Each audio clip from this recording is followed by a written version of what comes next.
Start it. We need this recorded. Right. Yeah. Yeah. Okay, are we ready to go now? Okay. Yeah. Okay. Are we recording? Yeah.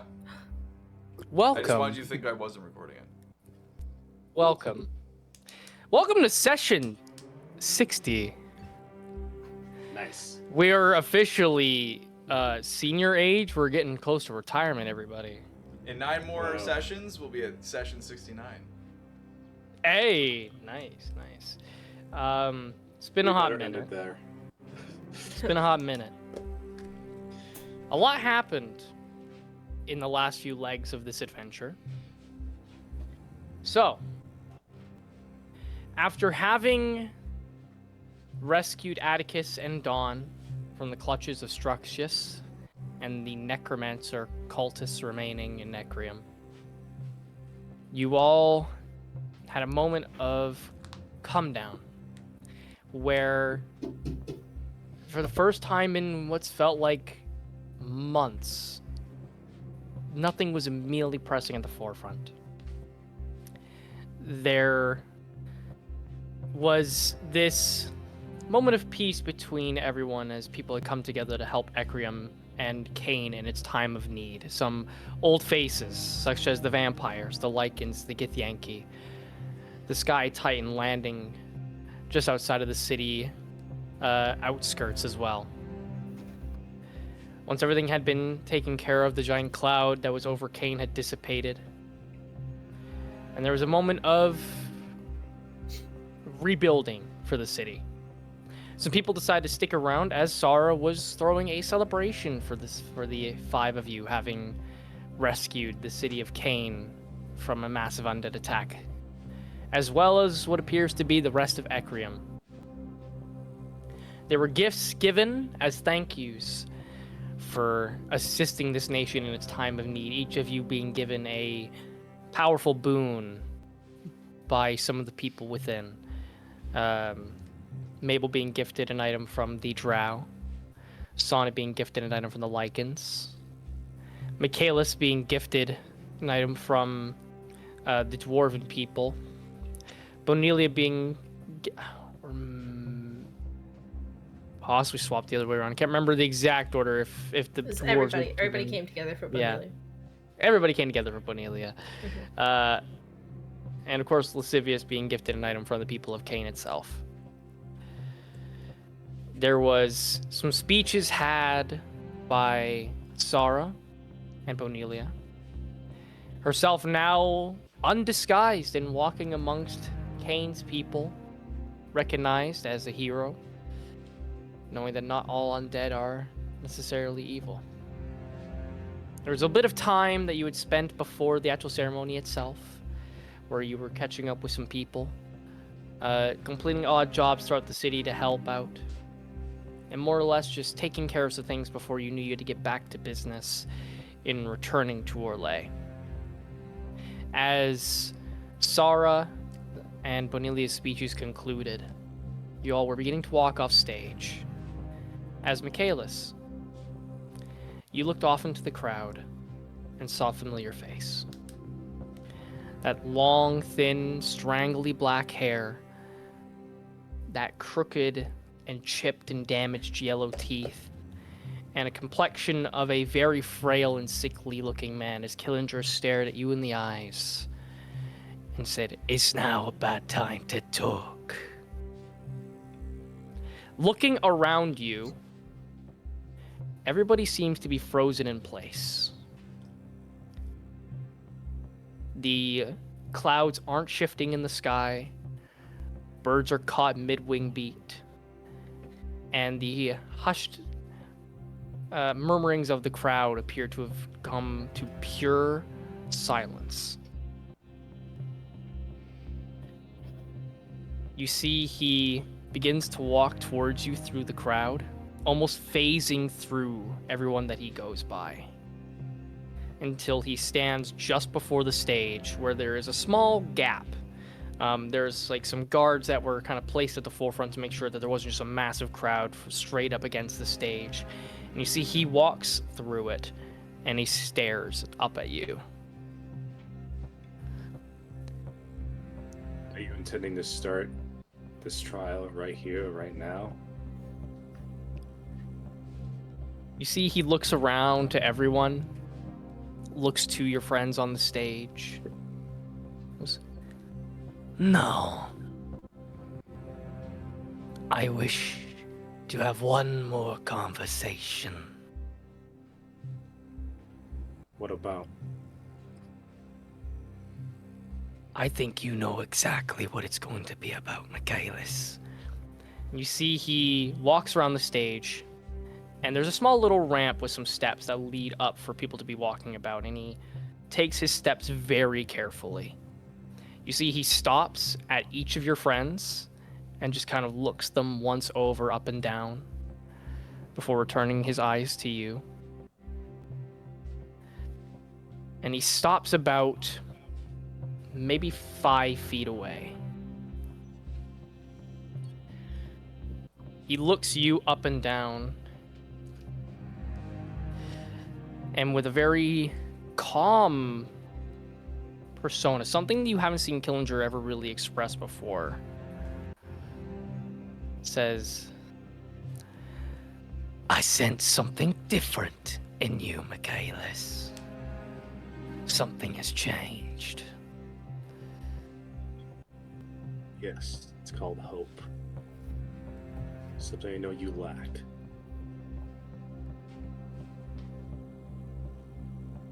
you see he turns to the crowd and looks over them. I want you to make an insight check for me. Right. Insight. That is a 18. An 18. You see that he is not looking at anything in particular. Like, you see that he's looking over this crowd, but it's almost as if he's not looking at anything and can't actually see anything.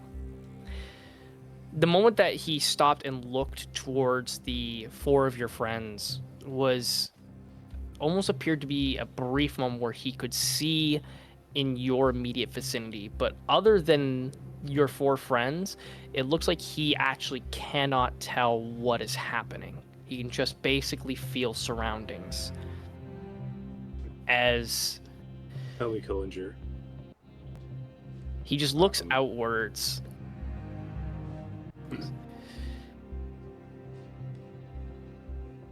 Something massive has changed within you, I can tell it.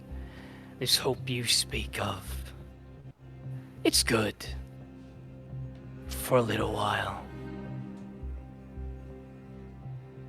Surely whatever it is that your soul feels that it can protect, it knows that it can be taken away just as easily as it was regained.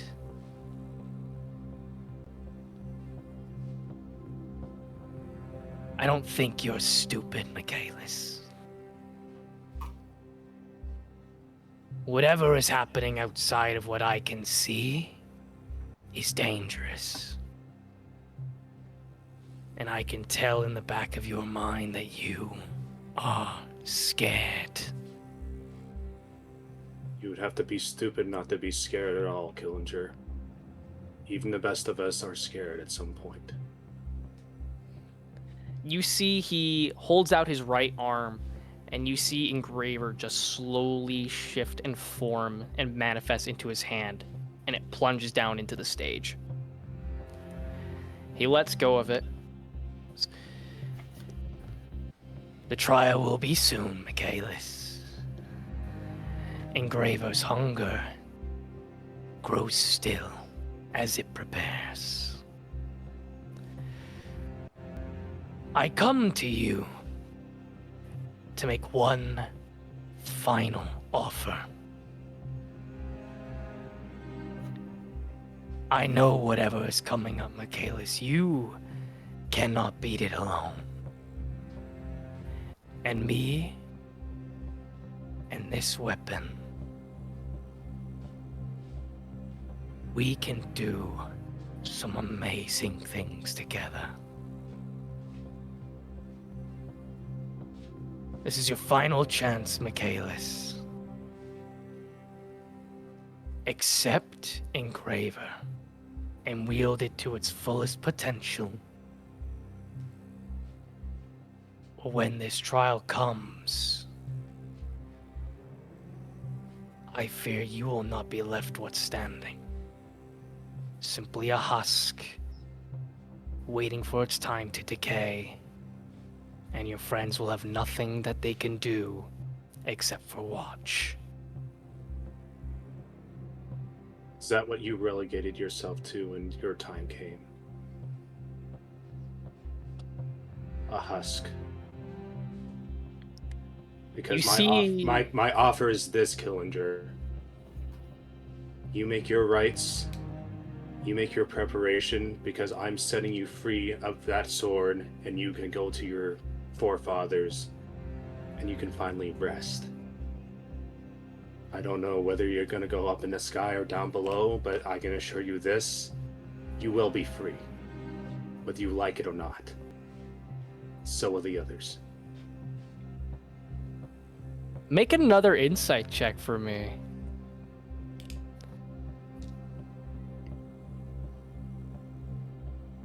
That's a 14. 14. You see it. You mention the words of freedom and his forefathers, and you see that there is almost a flinch in his grip of that blade. You see he picks it up and he turns to you. He walks over and he places the hilt towards you to grab.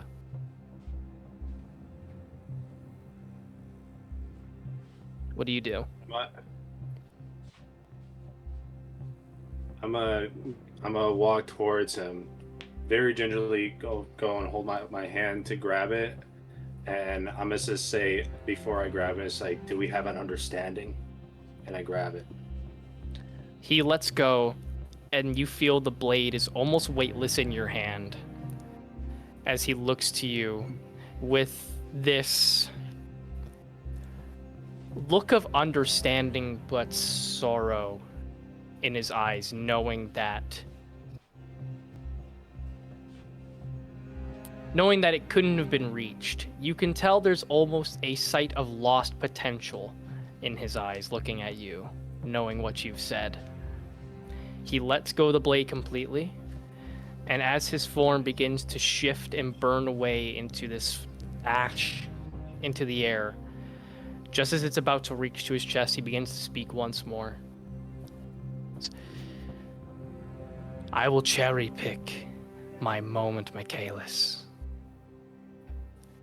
And when I do, bring whomever you like. Just make sure you don't bring anyone you want brought back. As his head crumples to ash, you're returned to the ceremony. The blade is not in your hands. You feel it still weighted on your back. And the music of the festival begins to kind of slowly drone back in.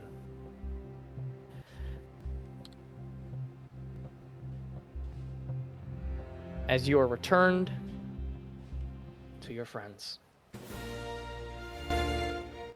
Oh, that was very loud. The five of you walk off of the stage and return to the tent where you were giving gifts from the rest of the people of Ecrium. And you hear the very faintness of the crowd outside as some people begin to cheer. And there's a person who comes up to the stand at the top of the stage and to kind of gesture some people out towards the rest of the festivities where there are food stalls set up, games are being celebrated, and small bits of memories are being shared for those who fell in this most recent time. The five of you stand in that tent where you were given the gifts, and Sarah looks to the five of you. Well, no rest for the wicked, as they say. Is there anybody that you would like for me to gather before we speak about what Ecrium can do for you all in terms of returning home and facing this threat back in Orlais. I'd like to speak to a couple people, if that's okay. I need to speak with Atticus and Don, and I need to speak with Cal, and then I don't have to see them in person, but I have some notes to deliver to the other kingdoms in Ecrium. For sure, absolutely. Do you wish for Cal and Jotun and them to attend this meeting, see what they can do as well? Just gathering names for this one big general meeting. Yes, if meeting is to be for the planning of our retaking of Orlais, I think it's very, very important that we get the dwarves there for schematics and for logistics, and if possible, get Mogrel in the terms of getting manpower. And with your permission, I think we should put Mogrel in charge of the divisions, the manpower. She'll know what to do in terms of strengths and pairing people with who should work well together. Of course, I will gather Jotun and Mogrel, and we'll get a meeting going.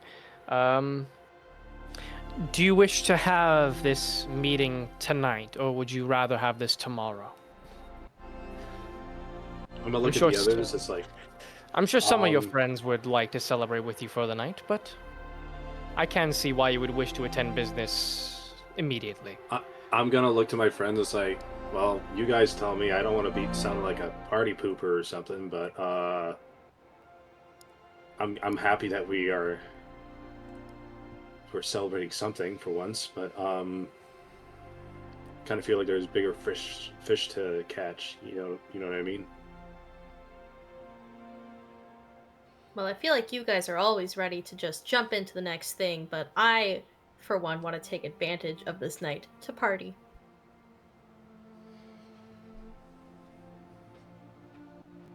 Okay. I'm Yeah, waiting. you know what? I think she's right. I think even if a few hours, I mean, a chance to, gather ourselves with a good drink. I think that isn't the worst. It is about to be a very long next few stretches of amount of time, Yeah. It's gonna be months, possibly a year, but we're gonna have to see how this goes. Sieges take a long time. Well, the Civius, to put in perspective, it took us 20 years, it took about 12 years for the total. Sorry. Your timeline is messed up. It's okay. You came from the banishment room, right? We don't. Mabel. It's okay. No, it's okay. I was mixing up my absence here with the amount of time the actual war was fought. It was 12 years we fought, 20 years since I was gone from Ecrium. But it was 12 years, Lascivious, with several sieges that some of them lasted over like a year and a half for some of these battles. So, well, let's hey, it took its toll. Michaelis, you just got your kids back. I think you can take the night. Yes. I suppose you're right. There is one point of importance that I need to tell you all. When I don't know if you saw any difference. It was one of those weird things when time stopped. That seems to be a recurring theme with some of us and most of us at some point in our adventures. I have no idea what you're talking about. Yeah, why don't you just get to the point, dude? What happened? Well, I don't know. This is magic, so I would assume you guys have probably dealt with this more than I have, so I just assumed that this is like a regular thing. I mean, actually, yes, on a few occasions I have dabbled in that, so what's up? Been frozen in time. What are you talking about? Yeah, well, there was I'm the only one who's been frozen in time, okay? And then no, you haven't. Well, that I'm Well, this sorry. makes Is this two of- something that we're? Mabel. Well, he was sealed. Yeah, he This- was kind of sealed away. Like This is gonna be 600 two of years. us now. Mabel. Oh, wait, I'm lost. What? Like 600 I've been years. sealed Yeah, for like- over like 600 years. Almost 700. Do you not remember this? I don't think that counts. I mean, it's not like you were inherently. How does like, that not count? aware I of was that sealed happening. and time went think by Michaelis and I is- stayed still. Yeah, but Guys! you Guys, we're getting off topic. semantics. The important Semantics. information. What does that even mean? Yeah, you wouldn't know, huh? The important information I am telling you Yes. is that Killinger showed himself to me. He appeared. I was on stage. He showed up. Time stopped. He was like an apparition of some sort. Him and I had a conversation. He gave me one last offer of when the trial came to be, which he said is going to happen soon, that his final offer is that to wield the full power of it. So now, I obviously, as you guys know, I'm not going to take that deal. I gave him a counter offer, and I think we can use this. I saw ever so slightly a glint of some sort of remorse with Killinger. I told him that it's like my counter offer to him was to free him from his bounding to this sword so he can meet his fathers. Now, again, I don't know what Killinger did in his life. If he's either going to be scared of the afterlife because of the deeds he's done, and if he was truly an evil man or a righteous man, and the sword just made him a husk of what he was. But there was a glint of something in him. I saw something in him that made him briefly, for a moment, consider. And that time passed, and his final warning to me was this, that he said to bring your friends, but make sure to bring your friends that you won't be afraid to lose. So, I know we've been threatened a lot throughout our time and such, but that could mean a lot of things, so... Do you think he's scared? I think he's scared. I think he is... The sword, I think, at this point has been his home for so long that he's been complacent. He draws from the power of it. He enjoys the carnage that sword has had. He's the oldest one of that sword. Or maybe one of the oldest, but I'm pretty sure he's the oldest. And I think he might be afraid that if I break the cycle, I'm not sure how he's going to deal with after this. I know the others in the sword, some of them do truly want to leave and want to pass on properly. Others are terrified, so there might be a lot of infighting there too. I may have some help from Odessa, maybe a couple others. I have no guarantees with that. But if this is just like a long-winded thing to ask us to help you, have we not already agreed to help you with this situation? Yeah, I thought that went without saying, honestly. I'm pretty sure we're all in this together. Like, there's no arguments here. Nevertheless, I still just wanted to bring it up and tell you guys what was told, and to make sure again, we've been through thick and thin enough, and so like you guys said, it goes without saying. I assume you guys are to be right by my side when this happens, but I just wanted to give the warning of the danger, but I think that's kind of a moot point. We're going to be in danger no matter where we go. Orlais, this trial, and whatever else gets thrown in our path. You know, now that you bring it up, I might actually have to, put a line here, and this is probably not what I don't think I can do this one. The mighty Godslayer can't fight a guy in a sword. I just couldn't be bothered, I think, is probably more what it is. I'm gonna look to Mabel's like he's gonna let a minor sword deity get the best of him. Well, Deity? What a chump. A deity? I'm a fighter, a linguist, alright? Like Uh-huh. Well, there's nothing we can do about this now, and there's a party happening outside. And I start trying to corral everybody outside. Whoa. And we're all Okay. gonna go share a dance together. Oh. Oh. I'll let the talk. Yes. I think I could dance. I think Lascivious can dance, but I can't. I can't shuffle my feet. Oh. Well, do your best. Bonelia kind of helps shuffle the four of you out of the barn. And as you step outside, you see that the crowds have dissipated into multiple large different areas of the city. Bards are kind of playing throughout the streets. There are performers abound doing magic tricks. Some, like your simple sleight of hand card tricks. Some are performing literal feats of magic with actual magic. And as the day kind of sheds on into the late evening and night, where the true party atmosphere begins to come to a full ahead, there are a few things and people that you all notice. Firstly, Sarah has joined the crowd and is kind of just doing some dancing with some general the public. Sonnet, you notice that the Lycans and the Gith are kind of sharing in some small camaraderie. They're playing some like tests of strength. There are some simple competitions that they're kind of playing around with, just having some general fun.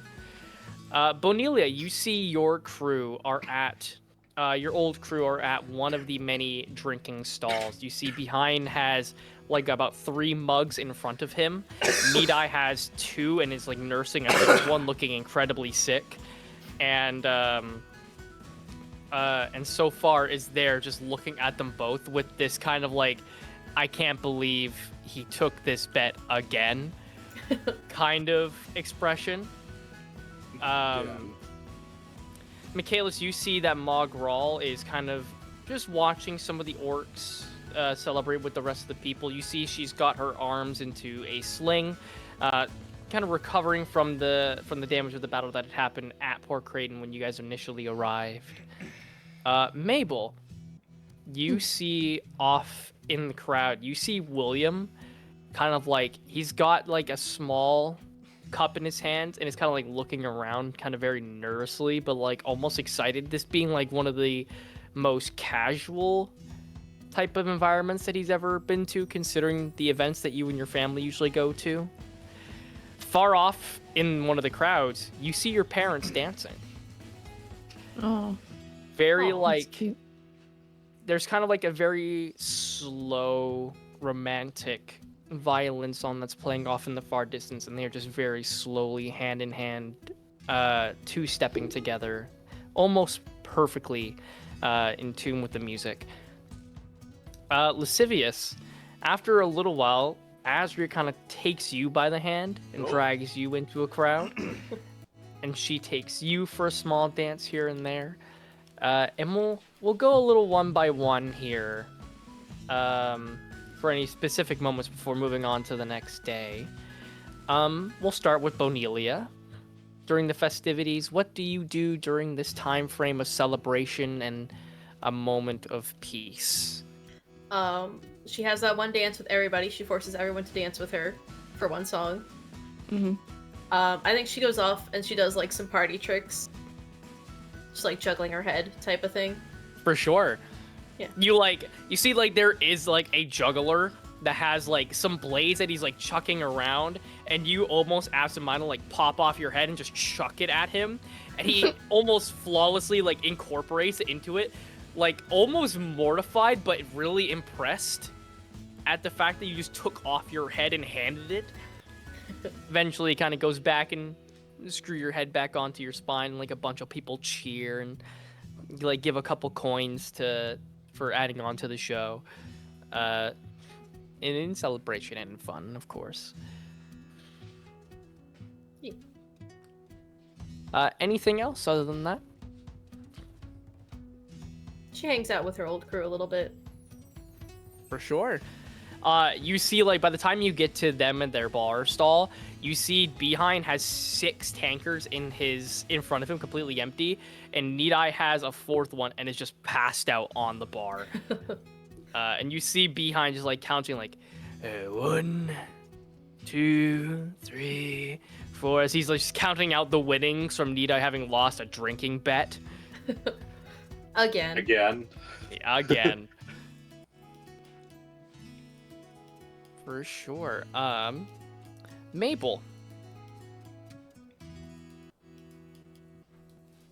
You know, you mentioned her parents dancing. And I think the sight of them,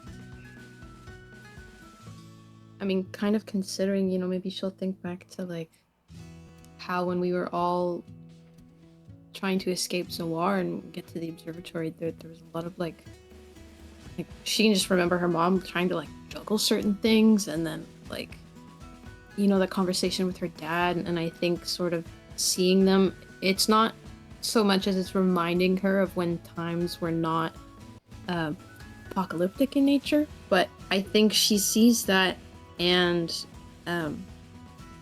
even though this moment is a bit of reprieve, I think she'll spend some time with them. For sure. Some drinks, stuff like that. Absolutely. As you kind of join your family for some of the festivities, you see, just kind of as you dance about, your father kind of takes you into a dance every now and then. You yourself, your brother, and your mom kind of like swap around every now and then, just kind of like enjoying each other's company. You notice that William's dance steps are so out of tune and so off kilter. Like he's not a very gifted dancer, but he tries his best. Eventually, whether you regroup with your friends or spend the rest of the night kind of enjoying the time with your family, we'll come back. Michaelis, you see Mogral, Venori kind of like chatting up with the rest of the orcs of the army. They're all kind of chatting, clinking drinks, kind of celebrating, sharing stories. Anything that you do? I'm going to go over and grab 2 mugs and bring it over to them. And I'm just gonna invite myself to their conversations. Like, I'm gonna be kind of a little bit more like over. But perhaps slightly a bit more overcheery, but it's just like, "Hello, girls, how's it going?" and I hand them over their mugs. For sure, both Venori and Mogral take theirs, and they kind of look at you, look at their drinks, and look to you again, and just kind of give a soft chuckle and invite you into the camaraderie with the rest of the orc army, knowing that you've spent a lot of time with this particular faction of people during the original Necromancy War. I'm gonna go around to the other orcs, and it's like, you know, it's kind of like giving all a pat on the back and such, and then it's just like, somebody bring me a table, and then like an orc brings over a table, and it's just like, all right, who's next? You see an orc like go over to a table of the drow and just steals their table, brings it over to your side, just drags it over. As you like plop your arm down, like you see Venori just kind of sits down at the table, just kind of goes, "Oh, you are so toast." Make a strength check for me. So just D20 plus your strength modifier. So I can just click the strength thing, it'll roll it for me plus the 5? Yeah. I think. All right. I think so. Okay. Oh, that was so close. Oh, So what was it? That was 16. I almost had a nat 20. So 16 in total? Yeah. It was 11 plus 5. With a 24, you and Venori just lock arms, and there is this battle kind of like going back and forth, but eventually you just feel her get this angle and just bang, smack right down onto the table, like drinks. And I go splatter. I go flip over, just like. You see Hey! Mogral like raise her drink like in total surprise, and the orcs just cheer with this massive eruption of I'm gonna sit right back down. It's just like, we still got the other arm. She just smiles, puts her other arm down, and goes, you're still toast. And you and the rest of the orcs have just this very fun kind of raucous time. Sonnet, anything for you? I think Sonnet's not really like he's observing the party. I feel like it's hard for him to interact with it, and he's kind of just trying to stay out of his head with like. I think he's a little caught up about what's to come in the future, but I think he's like trying to dance. He finishes the dance with like the group and stuff like that, and yeah, I think he's just kind of doing his own thing. For sure. As you're kind of just off, kind of observing the general events surrounding you, you feel a arm kind of slink around yours and kind of like pull you into like a little bit of a short like pull and tug as you kind of turn to your left and Nyx is there. She goes, I shove her. She's not my girlfriend. Woman. she kind of looks at you and goes, you know, you just tend to observe, don't you? Yeah, I don't know, I don't really do these things too often. I don't really know what to do. Well, as she kind of like gestures you off, and you see that some of the Githyanki and some of the Lycans are now like doing these like tests of strength and these armor and these archery little competitions. Like they're just having fun, like clashing heads at each other. Now that there isn't just this moment of violence and anger, as she kind of lets go of your arm and puts her hand like on your shoulder and kind of walks you towards the crowd and goes, well, we're currently getting our asses kicked by a bunch of archers, and I know that you are very capable with a crossbow. That I am. She brings you over to the group. As you kind of walk in, you see Lyric has one of his throwing knives, and he's like trying to balance it on his fingertip. As another Githyanki soldier has like almost like a Bowie knife balanced on his like finger and is just smirking at him as like he's just being toyed with practically. Eventually, Lyric's like knife like tumbles onto the ground, looks to the Gith and he goes, "Hey, no bad words. We're having fun." As the two just kind of like start shit talking each other. Why don't you make 3 attack rolls for me? Alrighty.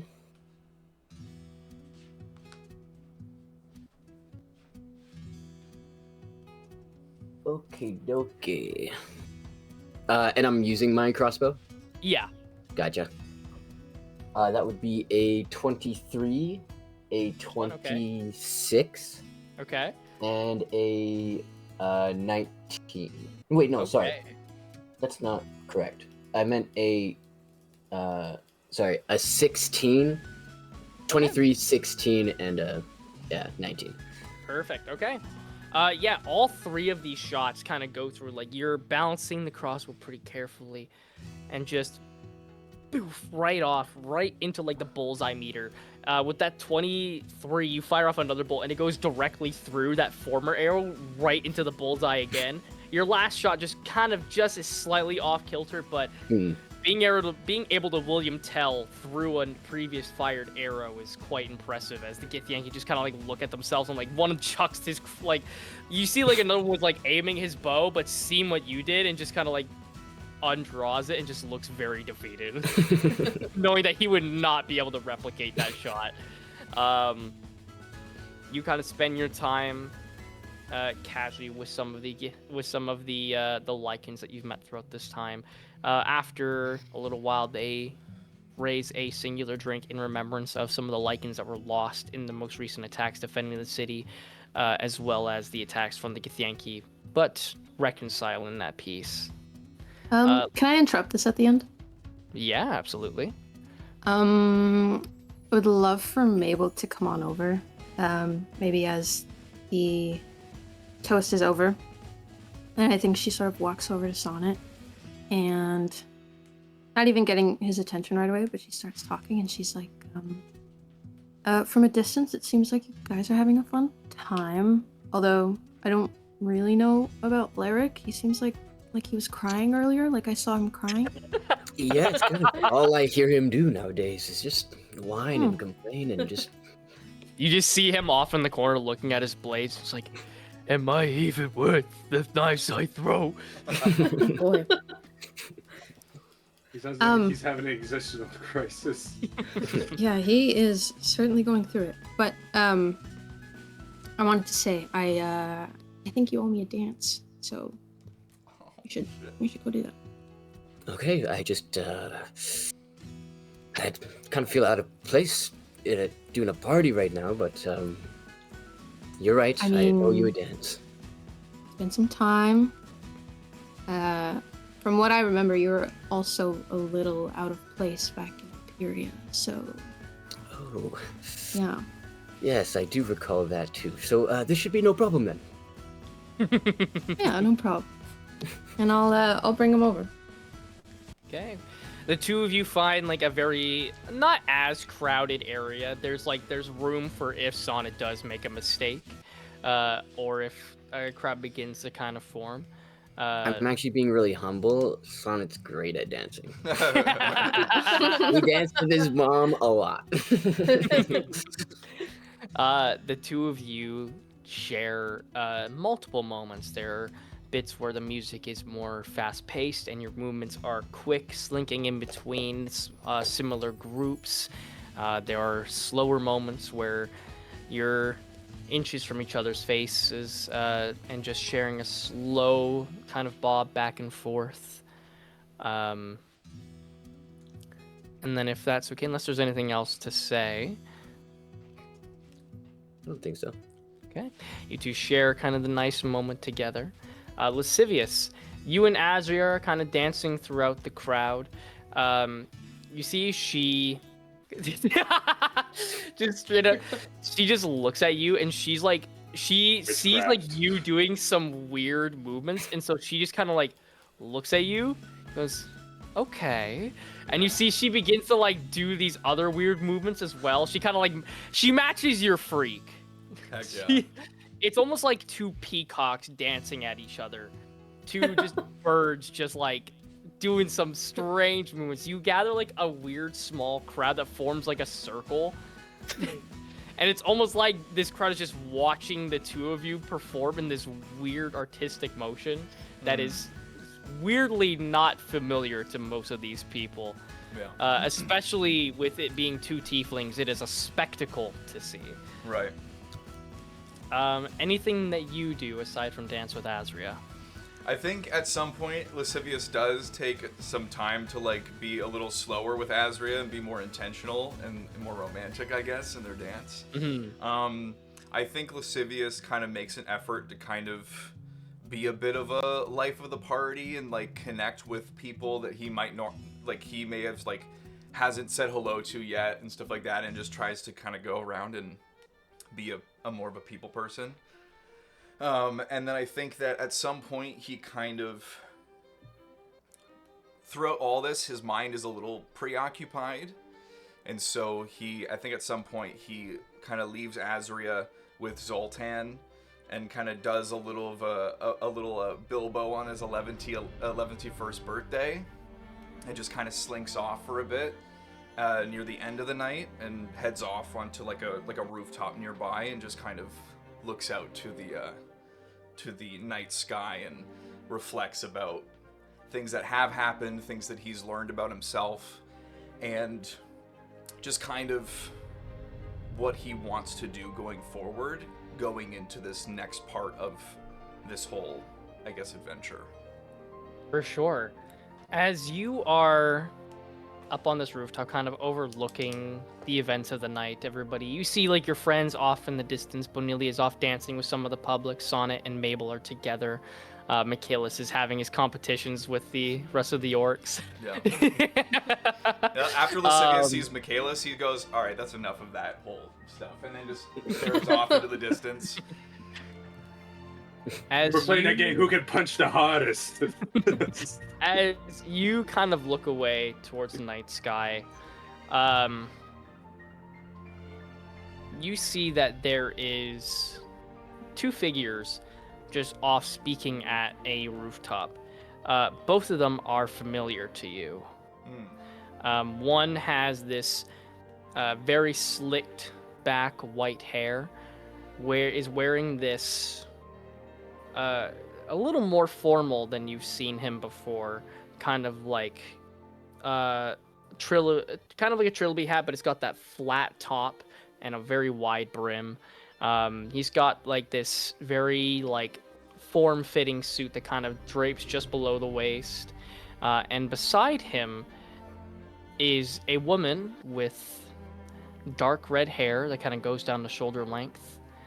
There is this almost green kind of like overcoat on her, and you see green horns poking outwards to the sky. As they kind of turn around, there's a small shake of the hands, and you see a apparition of Vaxus shaking hands with Alistair, the vampire lord. He gives her just a small tip of the hat and then leaves that building. As she turns around and notices and sees you, and she very gently kind of floats over. Goes, apologies, I wanted to come say hello, but you seem to be having fun with your girlfriend. I didn't want to interrupt.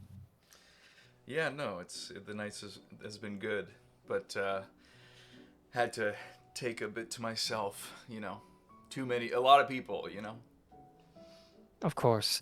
I wanted to speak with you, but maybe tonight isn't the best night with celebration and reflection. I mean, is there... It's just us right now, so. That is true.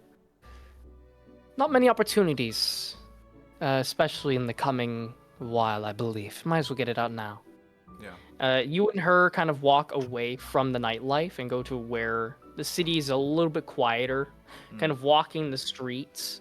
There are some people kind of like picking up some food from a stall every now and then, but most of the time it is just you two walking down the cobbled streetways. Mm-hmm. She looks to you. I do have some news from Orlais. Of course, I told you about the messaging issues and such. It appears that messaging isn't the only thing that is a little strange at the moment. I'm not sure if it is because of Lilith being used as a power source, or if Lilith is just coming up with new things, but it appears that teleportation magic isn't functioning as it usually does as well. Not to say that it won't work entirely if you can find a way to do it, but just be prepared that you might not end up in your intended destination. As long as we're there, I'm more concerned about just the time it takes to get there, because if we're giving Wolf upwards of 2 months, maybe 3 worth of preparation, because she knows we're coming, then that's just not good. That is true. I do believe that, unfortunately, depending on the accessibility that you and your friends have, you may just have to settle with knowing that she has some time to prepare and take that time yourself to prepare. Well, as unfortunate I'm still gonna and float my ideas, but yeah. Of course. You wouldn't be my child if you didn't have some strange ideas of how to get there. And remind me, you can't do much in the hellscape? Not much. The spell that I'm using to project myself here is still something I'm working on in between my time of overwatching the continent, so travel in the hellscape is strange. I'm not sure you'd want to go that route, but it is a possibility. I'm just not entirely sure how much I can help with it from where my position currently is. I definitely couldn't do anything about that.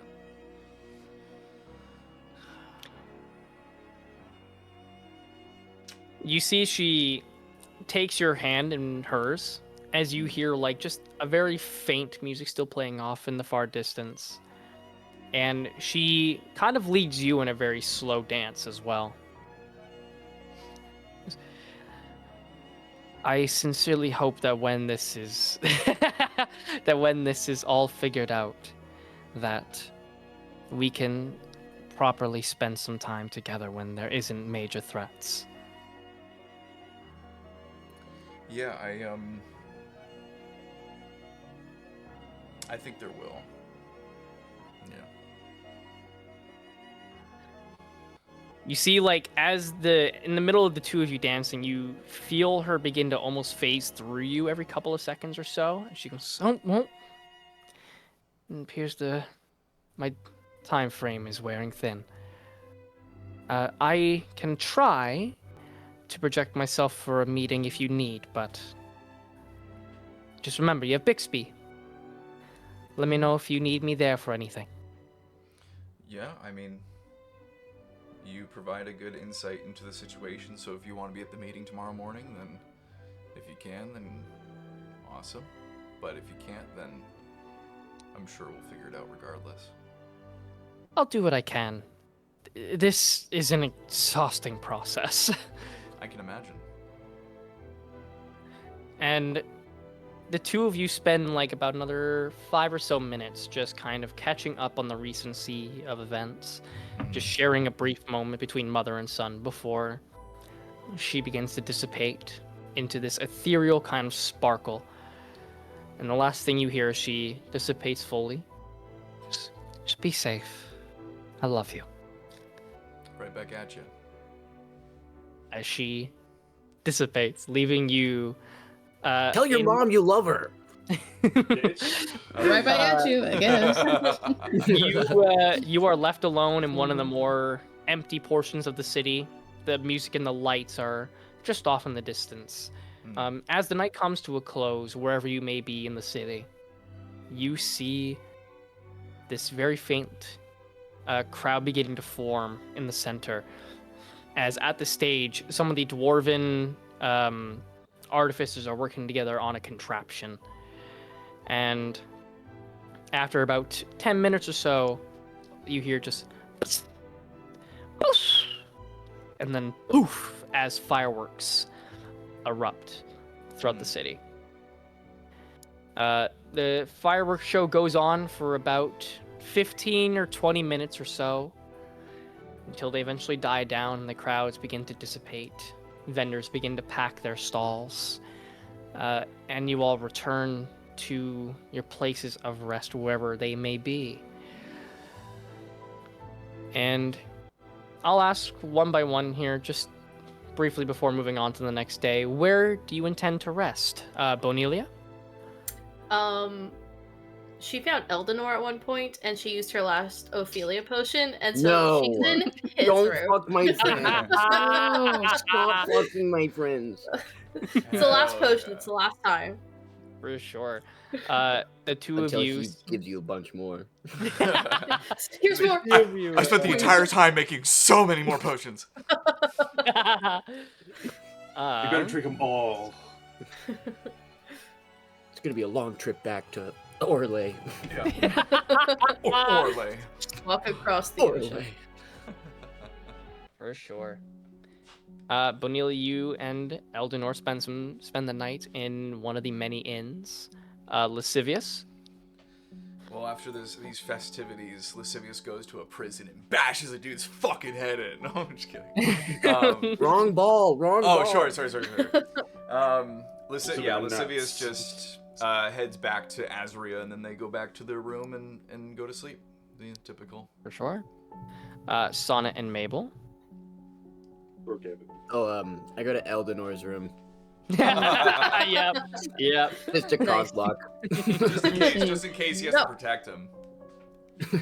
True. Eldenor and like Bonelia, they're like about to put a key into one of the rooms, and you and Mabel just show up and he goes, "Oh, how lovely to see you after the festivities. Do you have your own room, correct? Right? I'm just staring at. I'm not even Right? talking to him. I'm just staring at Bonelia.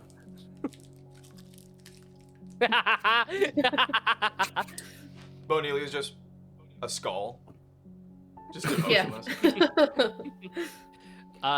Where did the two No, of you I'm spend- assuming there's probably like an inn, right? Yeah, Yeah. there's plenty throughout the city. Well, wherever Mabel goes. Yeah, we can go back together. Can we have a moment though?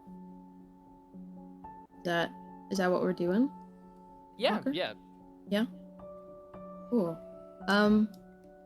Yeah. Oh my god, Ian. I don't. Yeah, I think Mabel goes back, with Sonnet. I imagine they've sort of spent the rest of the evening together after she came up to him. Yeah. I guess I'm sort of picturing them, getting ready for bed. Maybe like the lights are off and everything. And maybe in a moment of silence, she'll be like, "Can I ask you something?" Yeah, anything, of course. It's really felt lately I've been trying to get you out of your head. Like I know why you're in there, but some days it's a little harder than others. Though, I mean, I didn't expect any of this to be easy. I feel like I keep telling you how worried I am for you, and I don't know how I haven't sort of, realized that that isn't helpful.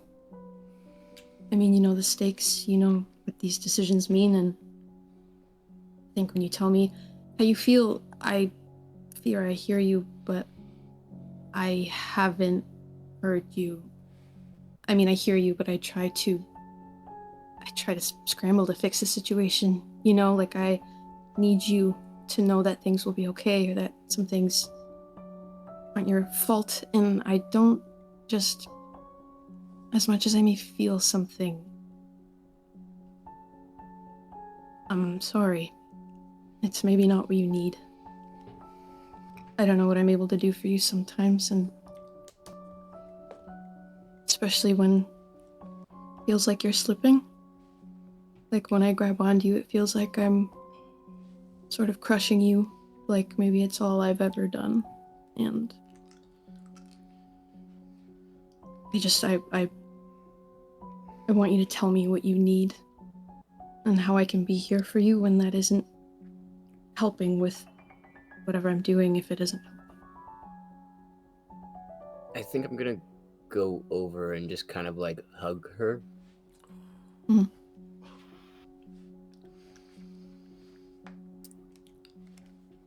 You're everything I've needed.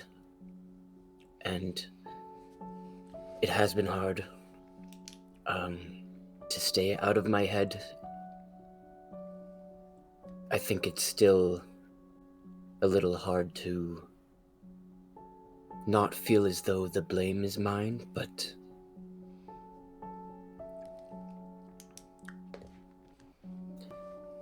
I just want you to know that I appreciate the check-ins. They do help. I think the thing that scares me is I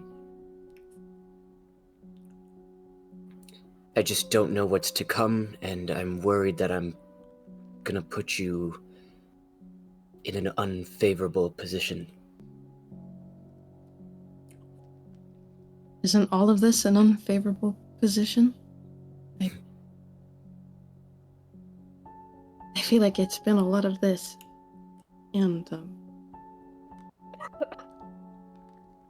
how sometimes you hold me to this light, but I don't know how to guide you. I don't even know how to guide myself. But I need you to tell me when you don't know what to say, if I'm trying to say something and it's just not what you need. Anything of the sort. you know? Yeah, I'll tell you. I'm sorry. If it's felt like I've withdrawn. Yeah, a little bit.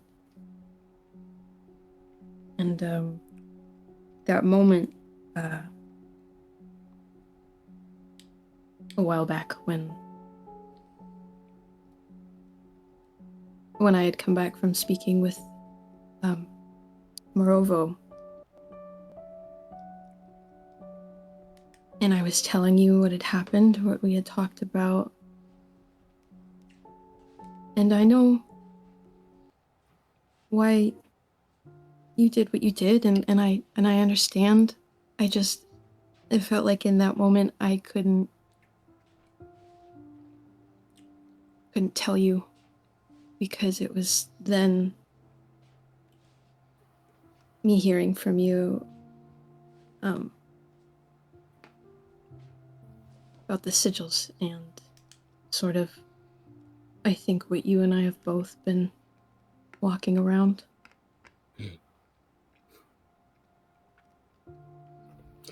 Yeah, it wasn't really the most opportune time, was it?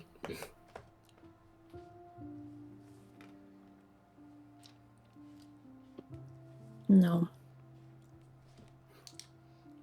Guess there never really is, but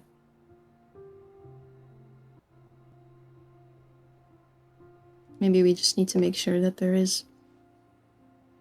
For anything, everything.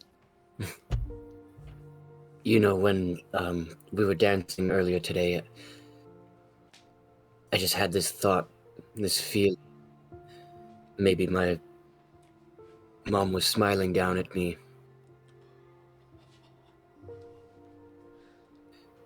And that's a feeling I'd like to pursue. Yeah. Yeah, you know, I know that she is. I'm with you. I'm right there with you. There's no one else I'd like to create these memories with, these moments. I'm Truly glad do we're on the love. same page. I love you, Mabel. Thank you for what you've given me.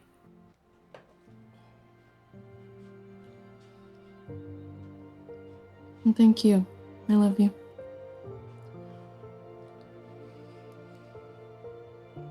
Give her a little kiss on the forehead.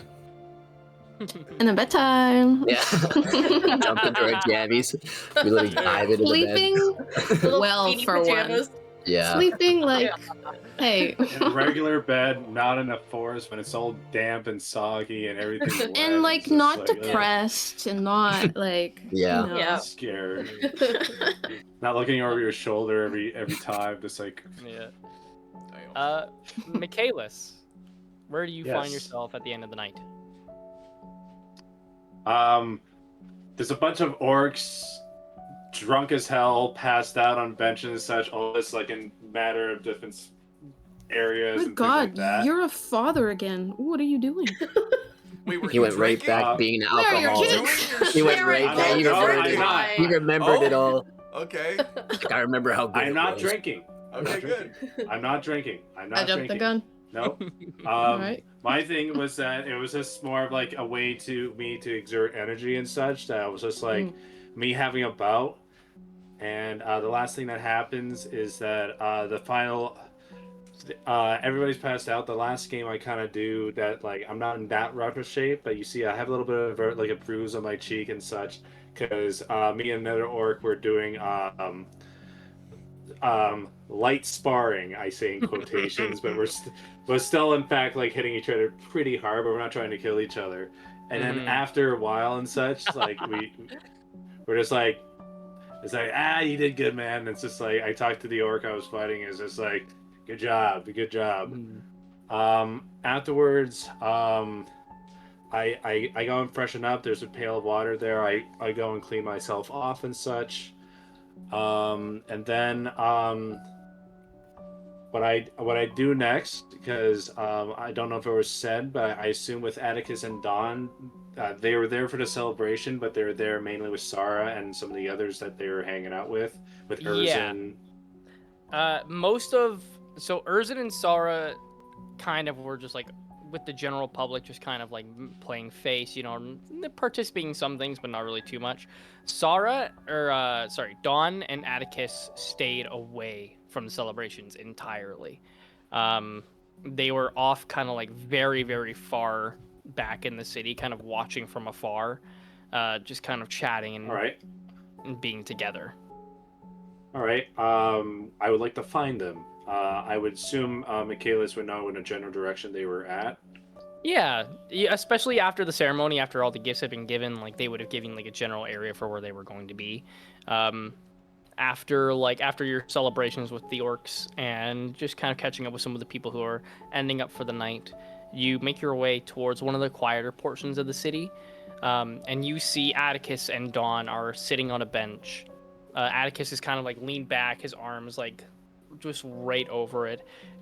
Dawn is just kind of sitting there, just looking up, and they're both watching the skyline. You can see that their eyes were directly pinned where that typhoon-like cloud was forming at the city center.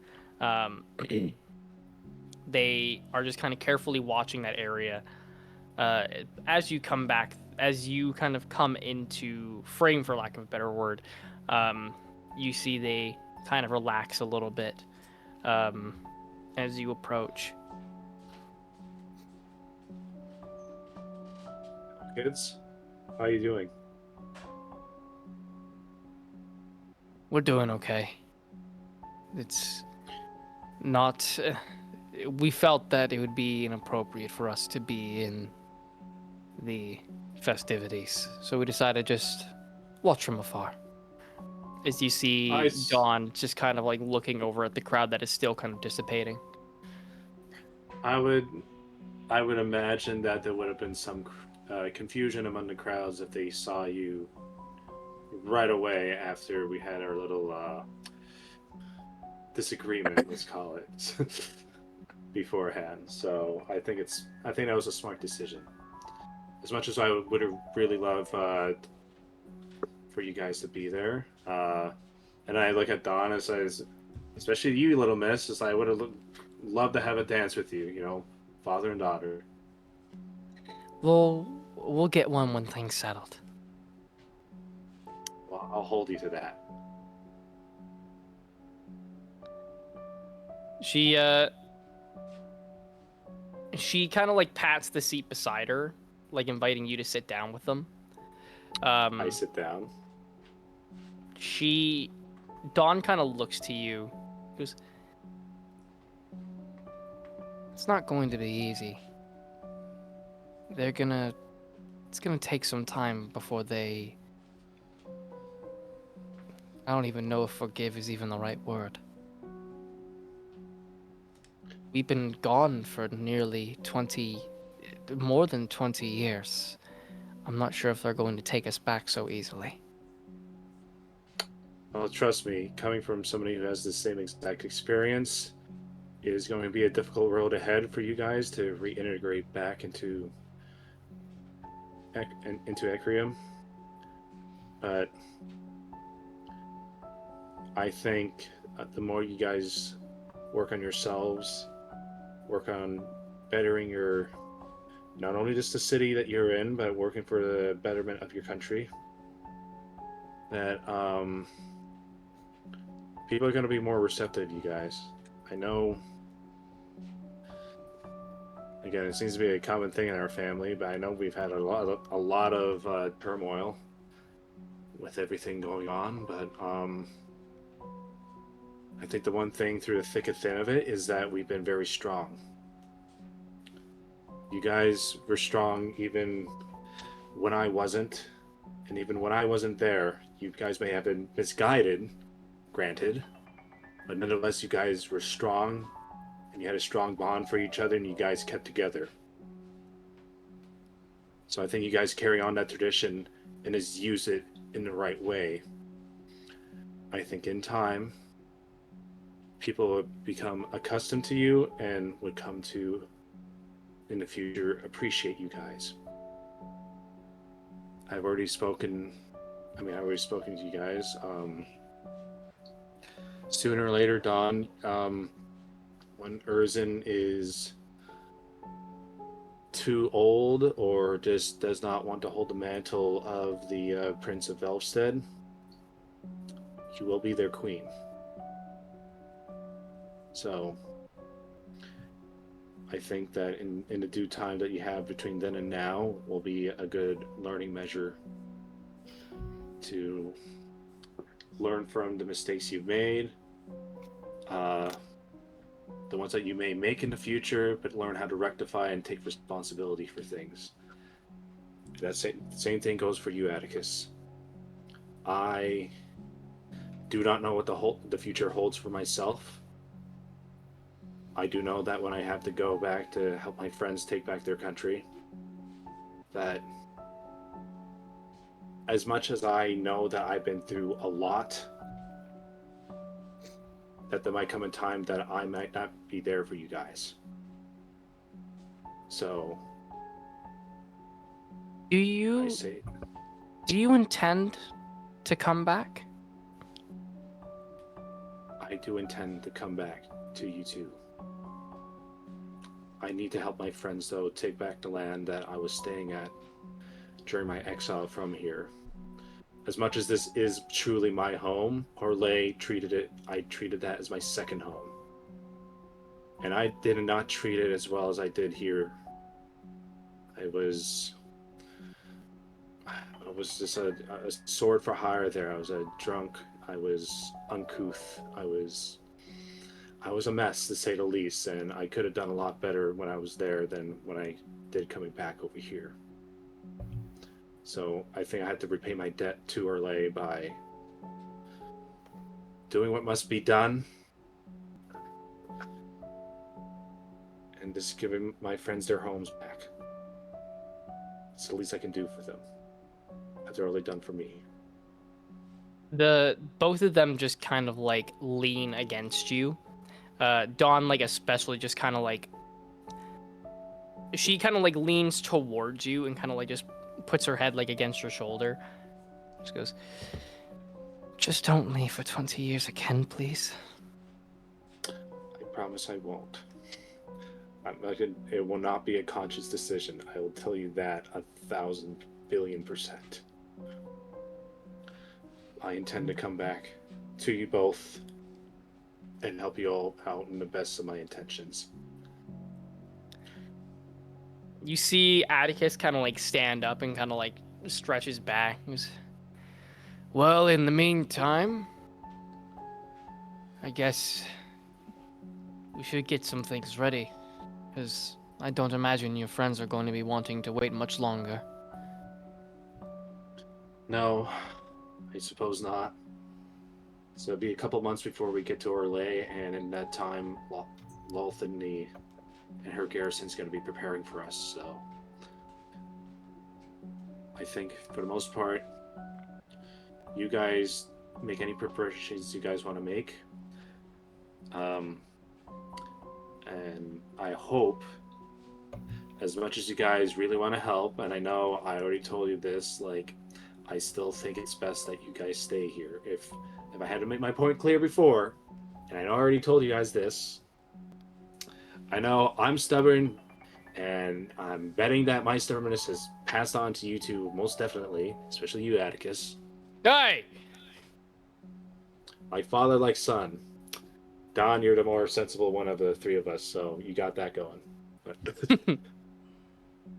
But of that fact, I think you guys will do great helping preparations here and maintaining Ecrium while we are gone. You guys will be the de facto leaders while the rest of us are gone. We'll have Grandma here too. She'll be a good help. She'll be great. If there's any wisdom, if there's a wealth of a fountain of information and wisdom that you get from anyone, it will be Sarah. They He's a good they kind person. of they kind of bring you to stand up, and the three of you kind of make your way back to your house, where you and your mom live. As the three of you kind of make your way back, you share some stories about your recent time in Ecrium and the things that you have done. Atticus and Dawn also kind of share a few stories of their times with the necromancers through like points of training and bits of study. You learn that Dawn isn't entirely devoted towards running Velstead. When she's more or less potentially wanting to be an archivist and preserve Ecrium's history, just out of passion, but she does believe that she could potentially do both. Atticus, you learn that while he is primed to take up military honors and fight for Kane and Ecrium as a whole, he's a little cautious about potentially taking up any kind of potential leadership role, but knows that with time people can learn to look up to him. The three of you make your way back to your house, and you see Sarah's kind of sitting on the bench just out on the porch and watching the three of you come by. You see a smile just goes across her face. The four of you return to your home, and after a brief small family dinner that is very welcome after the many years separated, make your way for the bed because you know that the next day is going to be long. Lascivious, where do you find yourself at the end of the night? Yeah, I think Lascivious, I think I had already kind of stated that he kind of just ends up with Azria, and they head back to their room, and I think Lascivious just, tries to shut his mind off and goes to bed. For sure. Okay. Well, with that, you all complete another long rest. I don't think you would have used any spell slots or anything like that, but a long rest is gained. You come to the next morning.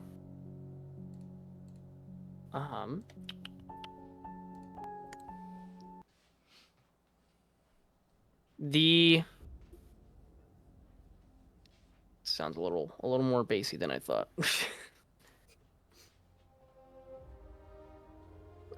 Okay, actually, maybe I like it. The five of you awaken the following morning, gather amongst yourselves, and go to the city center of Kane. You see that there is a massive amount of guards guarding the city center, and as the five of you kind of make your way with some friends in tow, such as Charles and Azria, Lyric and some of the others following suit, you all gather into the city center where the many leaders of Ecrium have collected together. Some are mid-conversation already, some are just taking their seats. After about 15 minutes or so, everyone finally takes their assigned designated spot. Sarah stands at the head of the table. She goes, "All right, ladies and gentlemen, thank you all for coming here. We have some business to discuss. There is a war happening on a continent not far from here, called Orlais. These five requested our aid to help take back their land, and we have been so graciously aided by them, so I believe we owe it to them to give our aid the best we can. So, please, if you would not mind, what would you request of us?"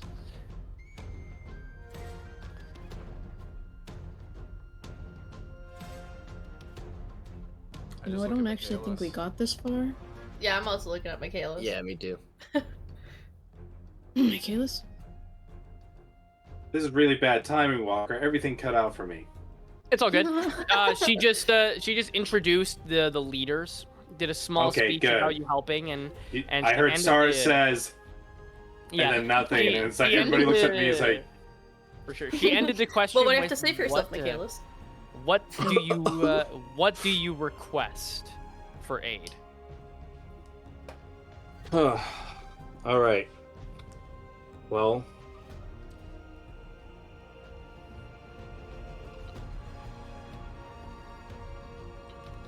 definitely in terms of manpower and such, like I would like to use the maximum amount of capabilities we have here. I don't want to leave Ecrium completely undefended. I think we should have a small garrison force here just to keep an eye on things. I am stuck in thinking that one of the plans I've thought about is that we'll have a main invasion force.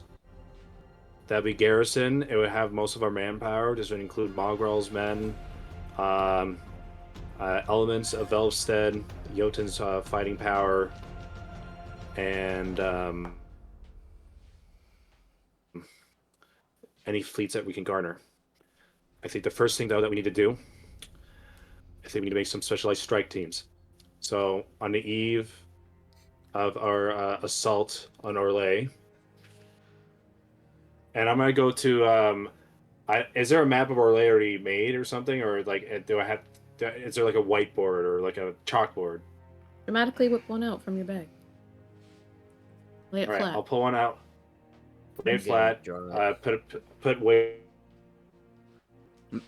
Yep. Oh, Weights and such. Just like, all right. Mhm. What? Did I cut out? You, froze. you Yeah. just you froze for a I love second. that. It was funny. It was funny. Okay. Okay. Shit. Where do we keep our maps again? It's world notes. There we go. Envision it in your Well, mind, soldier. If this helps, let me. No, I have it here. I have the map of Orlais. Well, we need But to see just it too. for some visual reference, it's an outdated map. Okay. Just think of Imperia It's- as. oh yeah, that's the one I was. Imperia's Yeah, still I on was. fire. Oh my gosh. It's that Greek fire, man. So I lay out the map of Orlais, and so it's like right now our main garrison that we have, based on the information that we somewhat have gotten. I know our information has been shoddy at best. There seems to be more of a resistance being held out in Gamora. With Walker out of game. What's the orc's name? Nabori. Nibom?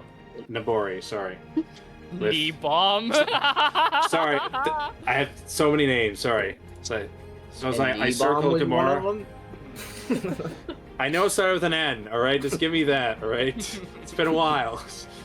It's like, so Nabori, I circled those. Like Nabori's here, and right now he has a garrison of orcs there that's been holding the line. So I think one of the things we can get is that we can get quite a substantial amount of our invasion force there, and we have a beachhead.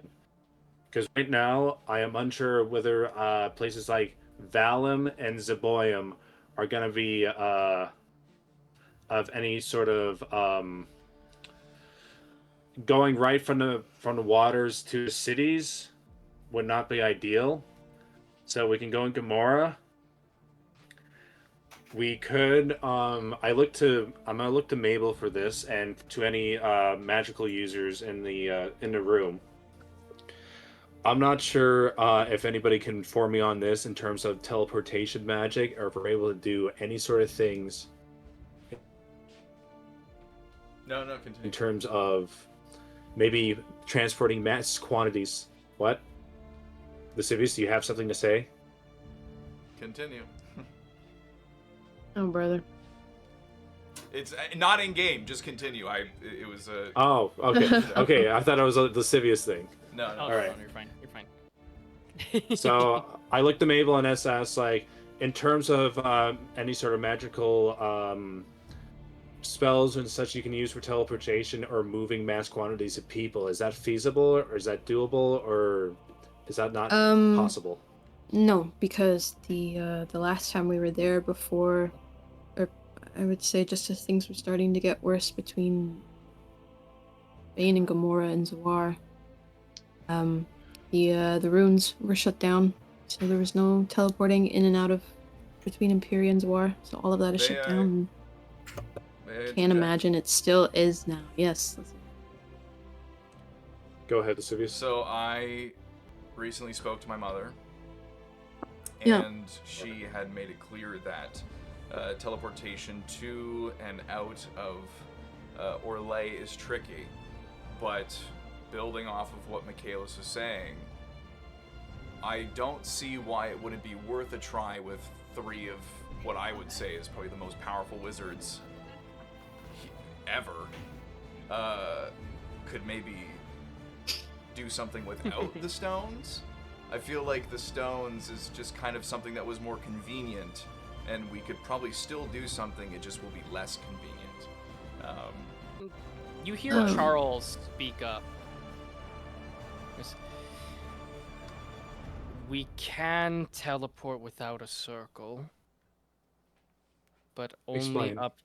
only up to 8 people at a time, and it is exhausting to perform. Teleportation is it's a extremely high level magic. And if anybody can use it, it's not something you can do often. I do know the teleport spell, but if teleportation is, like you said, tricky, is this worth the risk of getting some people there faster than the rest of the army? Well, that's So where here's the what I'm thinking in complication charts. comes in. Is we could go like the 5 of us could go there first. The only issue is that if anything goes wrong, we don't have an army. It's just us. But the problem that I am constantly thinking about is the fact that Lolth knows we are alive, and she knows that we're going to be coming at some point, which means that if we're traveling normally, we're giving her at least 3 months worth of planning. And I can't justify giving her all of that time. Or can I? What I'm thinking, Charles, though, is this.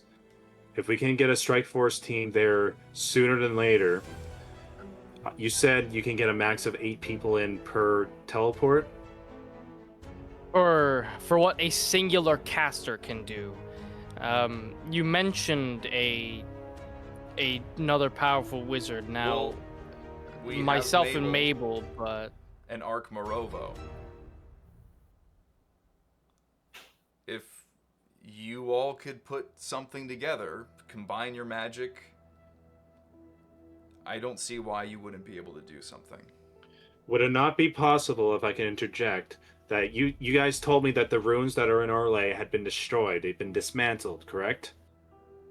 Would it not be possible then for us to send that strike team and rebuild them for us? We build a rune here in Ecrium that is connected to Orlais. We then make a portal that once we make a strike team force there and we establish an HQ there, we can then filter in people through a portal right back into Orlais, and then we have a secondary window. And we can start feeding people through there.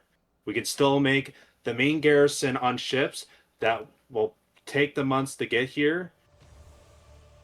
But then It's actually not a going bad to the idea. map, I say we go to safe towns. So if we go into something that's on the outskirts and such, we go to things like Hangerstown here. We go to Armire. We go to Terrigal. We go into any of these small cities. I don't know if I unless you mean like once we've arrived, because if we're staying there, as far as I understand it, Gamora is the only place that's actually relatively like safe to arrive to. Everything else is taken over. For the strike, in reference to the strike team? For us. Okay. And then also, like I said, if I may quickly add, I do have a location that we could use as a base of operations, but we just have to find it first. It's in Orlais, correct? It's not going to be in Ecrium? I know. I'm pretty sure it's in Gamora, as far as I understand it, or maybe on the outskirts, and no one knows about its existence until everyone now and me. Okay. I'm going to go back to the map. Sorry, go ahead, Mabel. Yeah, thank you, Michaelis. Lascivious, Hmm? you know of a place, but you don't know of a place. You remember that And how card that do I you know pulled? of this? Do you remember that card that I got? This has to do with the card, Yeah, so the card... and you trust this card. It's a magical It's card. You know that. okay, I mean, but all magic doesn't my mean card- that every magic is feasible, No, okay, is listen, real, listen, is... Yeah, and my card did nothing, so do you think maybe... Interesting. I think that's maybe because the god of this universe didn't want it to be a thing. So, no. So I pulled from the deck of many things. I don't know if anyone here knows what that is, I but still have a card. Yes. anyways, I like put it down. When I pulled it, I pulled the throne card, and now from what my understanding is, the throne card gives you something, I forget what it was, but then it creates a space. When it happened, it intuitively implanted the knowledge of this thing. It's magic. It's weird. But just not where. That's... It's just oddly... not where, and it's guarded by a monster. But it is a Oh. fort. It is a fort. And it is valuable. And I know the general location, I'm pretty sure. I think that it implanted that sort of... You're pretty sure? It's said on the card? And it's valuable, but how Walker, no... Walker, do I intuitively have an understanding of a generalization of where it might be? Yeah, Okay. yeah. You would know like a generalized location. Okay. I know for certain where it is, just not exactly pinpoint location wise. But we show up, if we can get in Gamora, do a little look-see-loo, and then kill the monster. You know, tough shit. It's not gonna do it. It's whatever. Take it out, and then we have a location that is only known to us. I think that is very valuable. And when people start to arrive, And this Set is up the supposed room. to be a safe haven. it is a safe haven, and we can build a new set of stones there. That way we can't be interrupted with the stones. People can arrive here safely without the knowledge of anyone. Sorry, stones? Yes, if we're going to go off of Michaelis' plan and we teleport there, and then while they're building stones here, we build another set of stones over there, we could build it inside of my fort so that people can arrive here safely without the trouble or the potential of Lolth swooping in and destroying it again, and because no one knows it exists. Yeah. Yes, We're but... gonna have to do it this way as well too. If we're going to do this as well, and if this is the plan we're going towards it, I still think that we're gonna have to have we're still gonna have ships coming to arrive here in the months Yeah. to come, and not That's a given. I'm 3 months' agreeing. time. I agree Say with you again? on that. That's a Yeah. given. I don't. Okay, disagree. sorry. The thing I got lagged What out. thing lag? Anyways, What are you talking about, Michaelis? What does that mean, It's Michaelis? like... Mabel, Sorry. what were you gonna say? Leg? I didn't finish what I was saying. Interesting. I was just saying, referring to the map, I'm thinking what we can do too is that as we set up and establish these rooms and we start bringing people in, we should start bringing in people. We should prioritize people who are capable on their own. So I don't want to say necessarily spy or espionage, or again, smaller strike force. We are going to be the main strike force, and we're going to be letting in smaller strike force too. So Strike force, yes. Vanilla, if your friends are able to assist us in that, there'd be one strike force. Sonnet, if Nyx and the others are willing to help and such, there'd be another strike force. So on and so Same forth. strike force for That we have really fast. that we have more than capable warriors that are able to help us, that are in our league.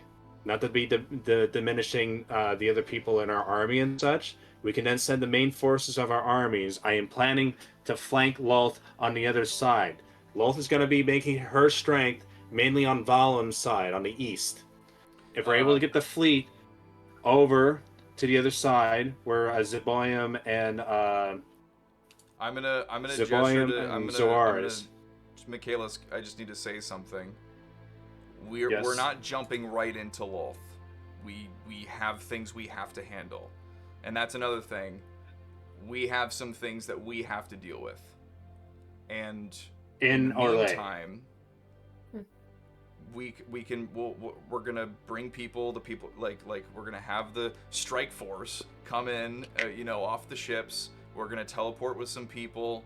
We're gonna hopefully find this place, and then once we found this place, build the stones, and then I think we have some business that we have to take care of, and hopefully with the help of Gamora, you guys can maybe start getting some work done while we're tying up loose ends that kind of have to be figured out. And that's probably going to take at least a month or two for that to happen. It's going to take 3 months for at least for the garrison from Ecrium to show up to Orlais. So by the time they show up, we should be done what we're supposed to be doing. That's what I'm saying. They're mainly going to be reinforcements. We're going to be on our own when we go there in the first bit. So I'm just saying that we can't just go straight into Lolth. No, I 1000% agree. We cannot do anything with Lolth until we have the majority of our forces here. This strike force is meant to hit hard, but we're not supposed to try to hit like the big bad of Lolth.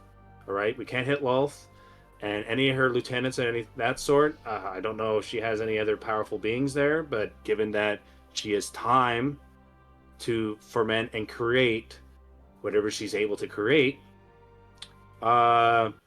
it is better that we just stay in the down low, try to evade. If we're able to sabotage, if we're able to take out depots, anything that will be able to help in her efforts and such. Sorry, Michaelis, I need to stop this. Listen, I just want to bring everyone's attention to something. If these teleportation runes, none of this happens, say if we don't have them, and the magic that goes into creating teleportation runes, especially if we're to make one in Gamora and then have people here to make them as well who have next to no knowledge when it comes to making any magical artifacts. It takes time and it takes expertise and it takes levels of magic that I don't know if we have. Okay. I know we have it, and that's you three. Well, and then on top of that, not only are we showing up to Orlais with us, we're showing up to Orlais where my mother is. And she would absolutely be able to help. I can try and see if she could spare some time when we get there, because she's currently observing it. And if she can, then I would assume having her help with the stones would probably be pretty easy work. And despite being not magically inclined, the dwarves should be able to help with the creation of the stones as well. They will need guidance from Arkmarova, Charles, or yourself. Walker, I have a question out of character, because I couldn't find it in my notes. What's the Sky up to right now? Currently, she is just waiting in the wings outside of Kane. Okay. Oh, shit. Michaelis just has a dawning realization. Through the realization of Danica. No. The sea. I just give Michaelis a knowing look. Oh, I wonder where the sea came up in his mind from. I wonder what inspired that idea. Well, no, it's a bit more of a concern of our fleet. Then we'll handle that. Sorry, so Danica, okay. Are you gonna say that as Vanelia then? Just so I'm not just like randomly making shit up. Sure, yeah. Well, you are, regardless, but you know. I mean, one of the things that we have to deal with is the Titans. Yes. That would be on top of our list of things that we have to handle. We would need to start with the wave before sending out the fleet. This is important. Yes, I agree. So if we can get there, and I'm certain we can deal with that within 3 months. Certainly, but that would have to be, I think, one of our first priorities. It would have to be. Otherwise, if we don't take care of the wave, it's going to wipe out the fleet that we send in the 3 months. Mm-hmm. So now we have a different objective then. Again, currently right now, as you said, Walker, just through the cutting of the feed and such, that the Sky is just on standby somewhere around here. Yeah. I'm gonna look at Benelia. Benelia, did the Sky ever mention that she has some sort of way to communicate with the other Titans? I believe she was able to, but she was cut off. Right. Is she able to sense where the wave possibly could be? If it's going to be closer on the shores of Ecrium or closer to the shores of Orlais? That's going to be a massive difference depending on where it's located. I can definitely ask her. All right. So we have a couple options then. So first option is if the wave is waiting for us to leave here from Ecrium, and it's close by, we should be taking care of that first. If it'd be preferable if we do not kill the wave, like we didn't kill the sky, and possibly we can use that to our advantage. That we'll have an extra ally in our midst who can then help assist our fleet with the rudder defenses they have in the sea and at the border of Orlais, the sea borders. You see Charles kind of raises his hand. I have a suggestion. Go ahead. You all mentioned the teleportation circles and places in Gamora. All of these are good ideas, but we can shorten some time here. If I personally, and don't take my advice as gospel here, but if you can... Am I misremembering this correctly when Lilith is currently being used as a power source right now? Yes. Yeah. To try and... If you were able to go to Zawar and free Lilith, you could potentially repair the teleportation circle and we could start moving people at a faster pace. Just as an option. Granted, I don't know if Lolth is within the city, but Well, it that's why might be a good option. That's why I was suggesting my mother. I don't know if you remember this, Charles, but she is an elder being. She, I would imagine, is more than capable. I could be overestimating her, but... So now we do have the option here that, at least for the 5 of us, that our strike force will be going over there to try and free Lilith. We have maybe 2 or 3 others. What?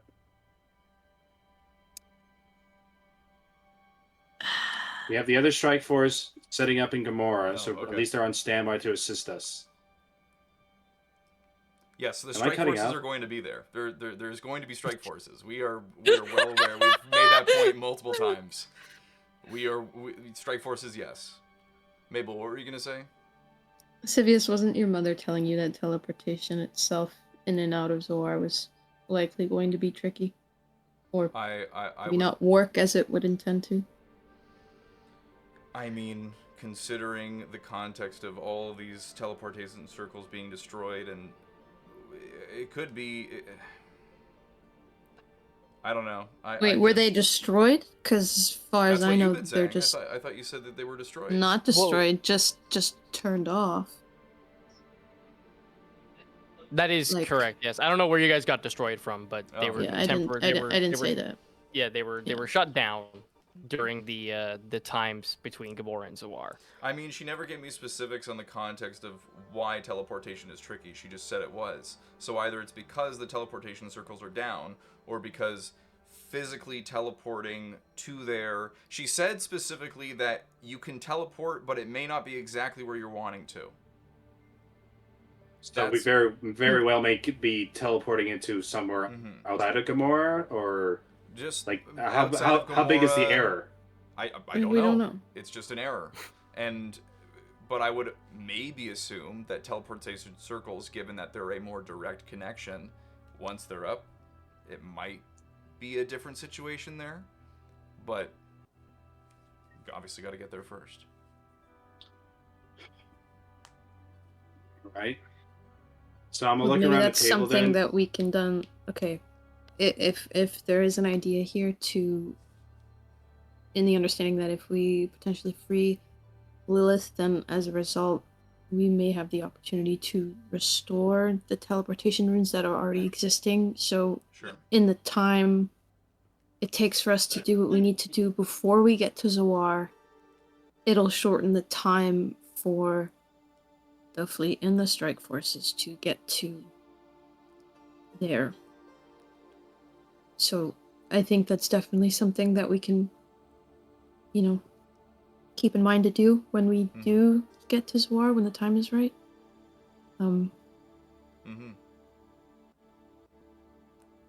Yeah, I guess the question is just how to get to Orlais in the general sense. I mean, Well, aside from 8 people. yeah. I don't know. I'm trying to look for the quickest option because again, even if we were to take the sky for example, we're forcing the sky to non-stop soar for at least over a month, and then even then that's still a month that Wolf has to prepare. And top of us waiting for the rest to show up. The sky is a better option in the sense that we know exactly where we're going. But I don't know how many we can fit on the sky. I don't know how feasible that is to sit on top of a flying beast for an extended period of time. Are there any other routes we can take? Like, if we can think for a moment, is there anything else that would be possible to get us there quicker? And maybe not just us, but... I don't know how many people we want to bring in the first place right away, but... Something I thought about, but I don't necessarily know the feasibility of this, was traveling through the hellscape. Because, as far as I'm concerned, that's unbothered by the restraints outside. And if we could somehow make a connection, we could go right through, because we know that there's the portal at the place, and there's no leader or anything. But then that's leaving that up to a risk of the hellscape being the hellscape while we're traveling through it, so. The hellscape is everywhere. I'm gonna look to Charles and this, again, this is reiterating, it's just like, so our very first, I'm not getting, no. You guys made it clear that I've said it one too many times. So Charles, well, I think after we take care, hopefully once Benelia finds out from the sky whether or not the wave is closer to Orlais than it is to Ekrium, and if it is closer to Ekrium, that'll be our first objective. After that is taken, Charles, I think obviously we have 3 magic users here. If it is possible for either you, Charles, or Ark to do the teleportation spell for 8 of us, so it'll be the 5 of us plus 3 others, that'll be feasible and doable for us to bring over, who will be applicable for the job that's needed to be done. And then one of us needs to stay behind at least in order to make sure that the circle on the ship or wherever it is set up will still be operational. Mabel, do you have confidence that you can set up the circle in Orlais? Or do you think Ark or Charles I have no expertise in setting up teleportation runes. I mean, just a little, because of that whole thing.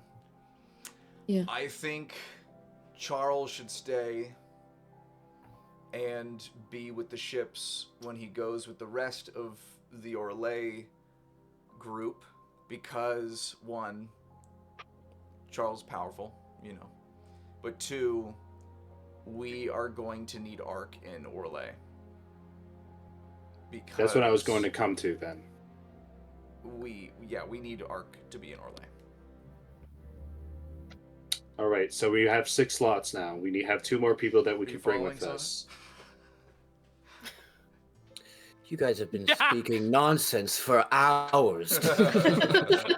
Strike force, strike force, strike force. That's Let's Michaela. just I didn't go say and that kill many her. times. Okay, who else do we bring then? So it'll be the 5 of us, Ark.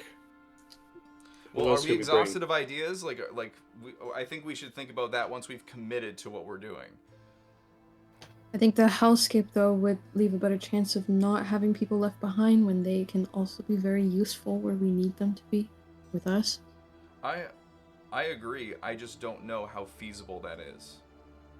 Because Not currently to not to Vaxis isn't there. mention not to mention that you need someone to get you in and out. Yeah, that's one too many more gates to be opened and closed. I think. But why couldn't we use the portal within the hellscape to get us out? There doesn't need to be another I- person holding the door for us. I 100% agree. I don't know if we need someone that is, I guess, basically a god to do that. Because the last time it happened, it was Vaxis. And Was it through her abilities, her power to use the I'm pretty sure she was the portal, one or that did it. Yeah. is there Activated it. no on button? Or I could ask. I could see that. I would ask. I would ask yeah. because if we find out that we don't need someone to do that and it's just a lever, then we can True. do that. Let. What are the chances that Vaxis is showing up? He hasn't shown up yet. Okay. You want to message her? Could you? Well, should I send instead? Yeah, see if you can connect. to I'm her gonna raise fast. my hand for everyone and say, all right, I think what we need to do then, let's take a couple hours break. You guys contact the people that you need to contact to see if we get any of this is feasible. Real so quick, Benelia, though. talk to Sky. That won't take hours. I can. In game. Sorry, everybody. We've What? been the only ones talking. Mainly Michaelis. What does everyone else here have to say? Lyric, what about you?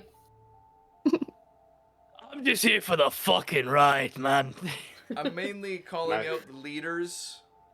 Do you guys Oh, have yeah, any them sort too. of thoughts? Am I not a leader? Not even remotely close. Continuing. No, you are. Everybody. It's okay. Wow. Your follower. He just looks at his knives again. Everybody. Does I'm gonna look at anybody Yote. have anything to say? The leaders of Ekrim all kind of speak up one by one. Go. Mogral speaks and says, "Well, you have our army. That is ashore. Getting them there will be up to your discretion, whether it be boat, this flying beast outside, or whatever planar travel you appear to be messing with." Jotun speaks up, goes, My people are not meant to be fighters.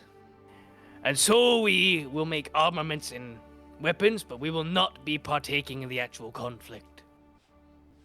Well, Urzin speaks and goes, "Our mages we will bring, but I do believe that most of my people should be staying behind. We are still recollecting from this." You see the Githyanki and the Lycans all kind of raise their arms, just go, We're to fight. as the Lycans also kind of go. Like, lots of people are in agreement that they're just going to assist. A few people will be staying behind. The most notable that are staying behind are Sara, Urzin, and Jotun.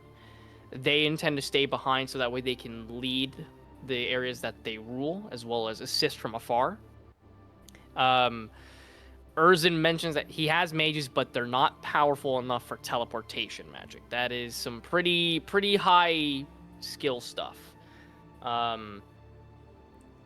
The people that are joining are the orcs, Kane's army, the Lycans, the Githyanki, as well as the vampires. Those 5 factions are the ones that are willing to help on boarding ships, being in this army, whatever they say. You say jump, they say how high. I look down at Michaelis and I go, "Take it away, Mr. Strikeforce."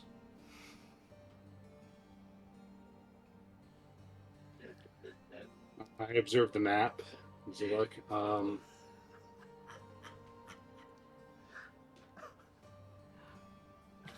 Well, again, I still think that this is purely based on the information that we might and should be getting from Vaxis, from the sky. From all the sendings, you guys will be able to send out and get the permanent information. We do have a couple of alternate plans and such on deck. So I think between yourselves and such, if we just take, again, an hour in game. Sorry, Walker. If we just take some moments to actually collect ourselves and try to get some information out, see if it can be delivered and get information in time, I say we make a more solidified plan once we know that. So There is no need, and I think Mabel is going to take herself, and she's gonna maybe step to the side a little bit, and I would like to send a message or a sending to Vaxis, and it will be I will as spend. So follows. before you do, Okay. you have to use Bixby. Right. Sendings do Oh not. yeah, that's right. Right. Sorry, I keep thinking of message and sending as like, oh, sending can Yeah. get around it. Okay, Yeah. okay. Sorry, I wasn't sure, so I didn't ask, but... Yeah. Bixby is your only mode of communication if Vaxis is not there Yeah. herself. So then that will take time. The I go, cities. yeah, sorry, totally forgot Bigsby was a thing.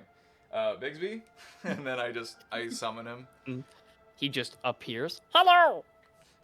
Okay, so what I need you to do for me is I need you to go to Vaxis, and I need you to ask her, what was it that I was asking again?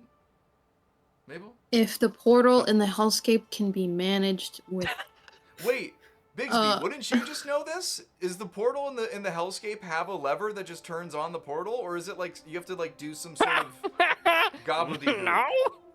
No? God, no. Wait, hold on a No, second. Is this like a no, like you're trying to hide this information for no reason, or like are you seriously? Why would I hide it? I'm gonna make an insight check on fucking Bigsby. Is he just lying for no reason? Sure. That's gonna be a 14. Oh, he's telling the truth. He's telling the truth. Okay, Bixby speaks up, and in few words, he says, only the archdevil who is currently acting keeps the portal alight. Yeah.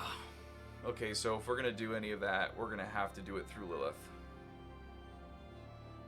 which means we would have to go to Zoar or Zaboyum in the first place to get her, which means we would have to do the teleportation magic there anyways. Because another thing, just as a little, I guess, finalization to my points, I think we should also try to prioritize not having Lolth know that we're in Orlais as long as possible.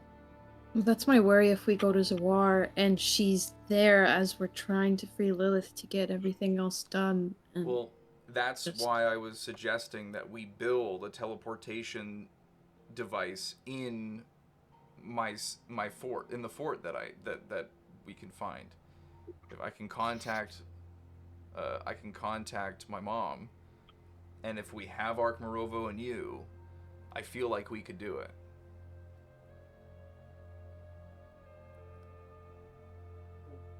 Yeah. All right. Cornelia, did you get a response from the sky yet, or have you not sent it yet? I haven't left.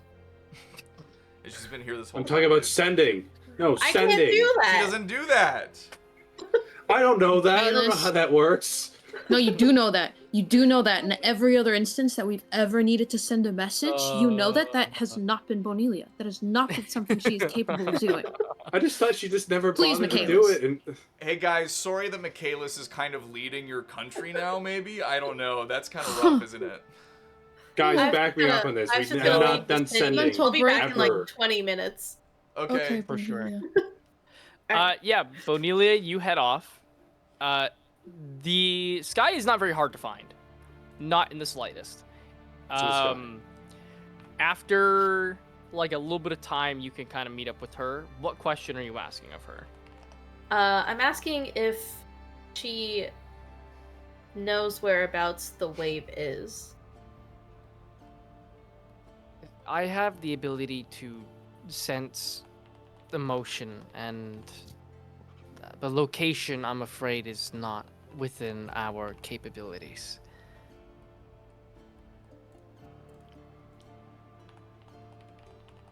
The best I can do is fly you overhead and see if he's swimming around.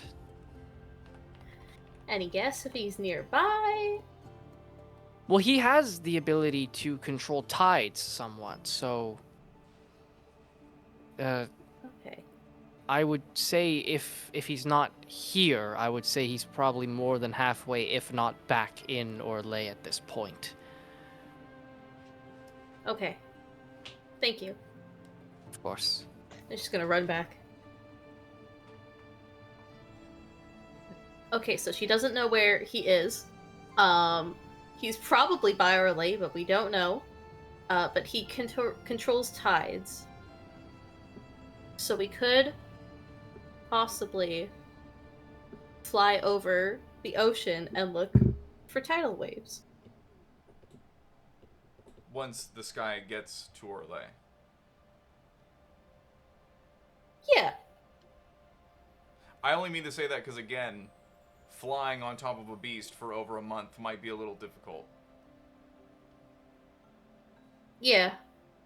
Again, it would also mean that we probably did, like, if we do that, we'd have to send another team with the sky. Another strike force. I swear to God, guys, it's like. Okay, Is that okay. not what we're you're moving. suggesting? We're moving on. We're moving on. Moving on. So it's like, so now we have the possibility that we have one team with the sky while we get teleported there and establish something in Gamora and try to get Lilith out. So we have a month timeline for the sky to get here, and we have a month to do that. Sky gets here, finds a wave. We try to assist the team with the sky team with our team to assist in taking over the wave, establishing that because we can't get the wave out of the way. Our fleet's done. Then we get Lilith, and then we have two more months before the main garrison. In my fort. I don't That's mean it. to. I don't mean to shut down your idea, Lascivious, but if you arrive in Gamora, how are you going to get to Zawar? Once we take Because in I the won't wave. be there to teleport you again. Mm-hmm. No, How are I you going to? totally- How are you going to combat the wave? It's in the ocean. Well, I You'll be can't on imagine land. it's just in between where we are and Orlais. I would assume it's around Orlais. We would Yes. be utilizing the sky in helping us defeat the wave. But it will take us a month before the sky arrives, so our priority would be getting in The forest. Gamora. Say again? The other Titan. In the woods. forest? The forest. In Volume? Yeah.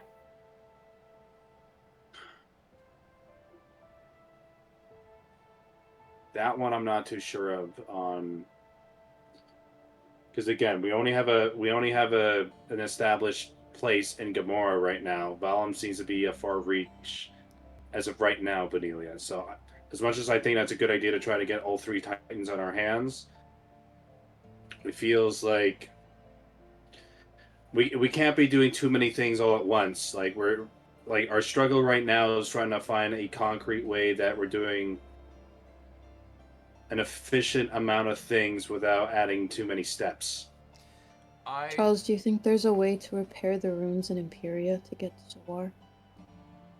Well, Imperia, the runes were in the School of Grand Banishment's main halls, and that That's city gone. is a ruin. There is hardly any buildings left standing from when I went to retrieve you. I don't think Imperia is going to be an option. I also think that even if we were to do that, how do we not know that Zawar has shut down their teleportation circle, so we wouldn't even be able to Well, connect it? Lascivious, that's what I've been saying. It's been shut down both ways, but it can be opened up from either way. Can you Like a travel door. to one stone even though it's shut down, as long as the one you're traveling to is You- going to it? I imagine you can turn it As long as you on. can set up a connection with a circle that you have been to before, then you can teleport to that circle.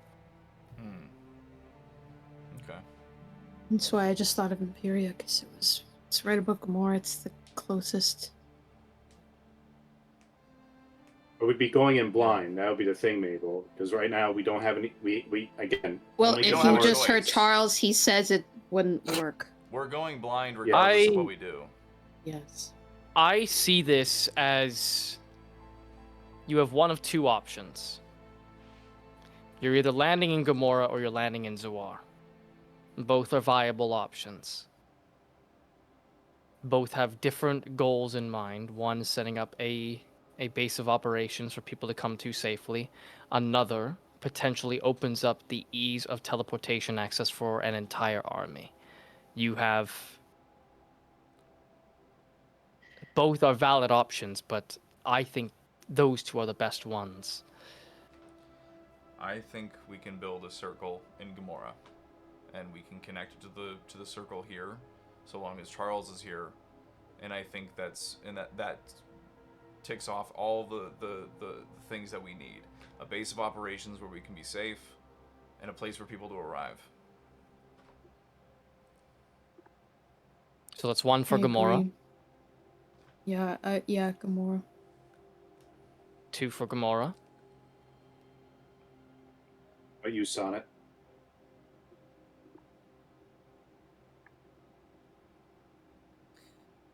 Yeah, I think we should set up a strong foundation first before we venture. Cornelia? I agree. So then that is settled. I'm going to trust the rest of you to set up what you need.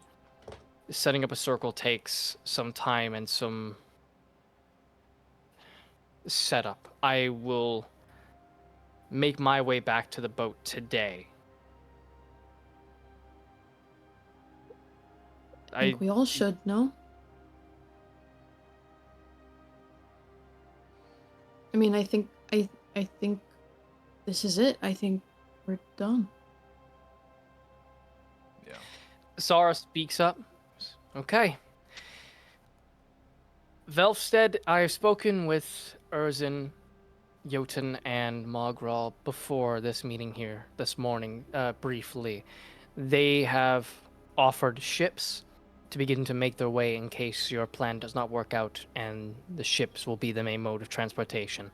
We will board as many people and as many forces and devices as we can aboard those ships, and we will set sail for Orlais tomorrow morning.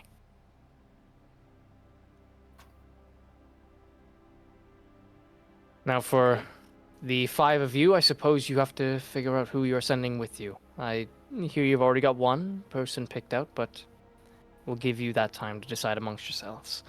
But for now, unless anybody else has anything to say, I believe we know what we are working towards. One last thing, Charles. With this plan with Gamora and such, I still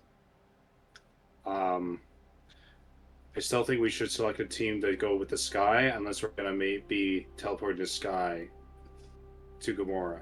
I think we should. I can't teleport a creature that big, so I think we So just then- need to let the Sky fly there. I don't think people sitting on the Sky Yes. for over a month is going to be a good idea. Very well then. So we'll just leave the Sky to its on its Her. own. Her, sorry. I was talking about the creature itself as well. Sorry, Well, the Titan. Either way, we'll just have the Sky fly there in a month's time, and by that point, yes.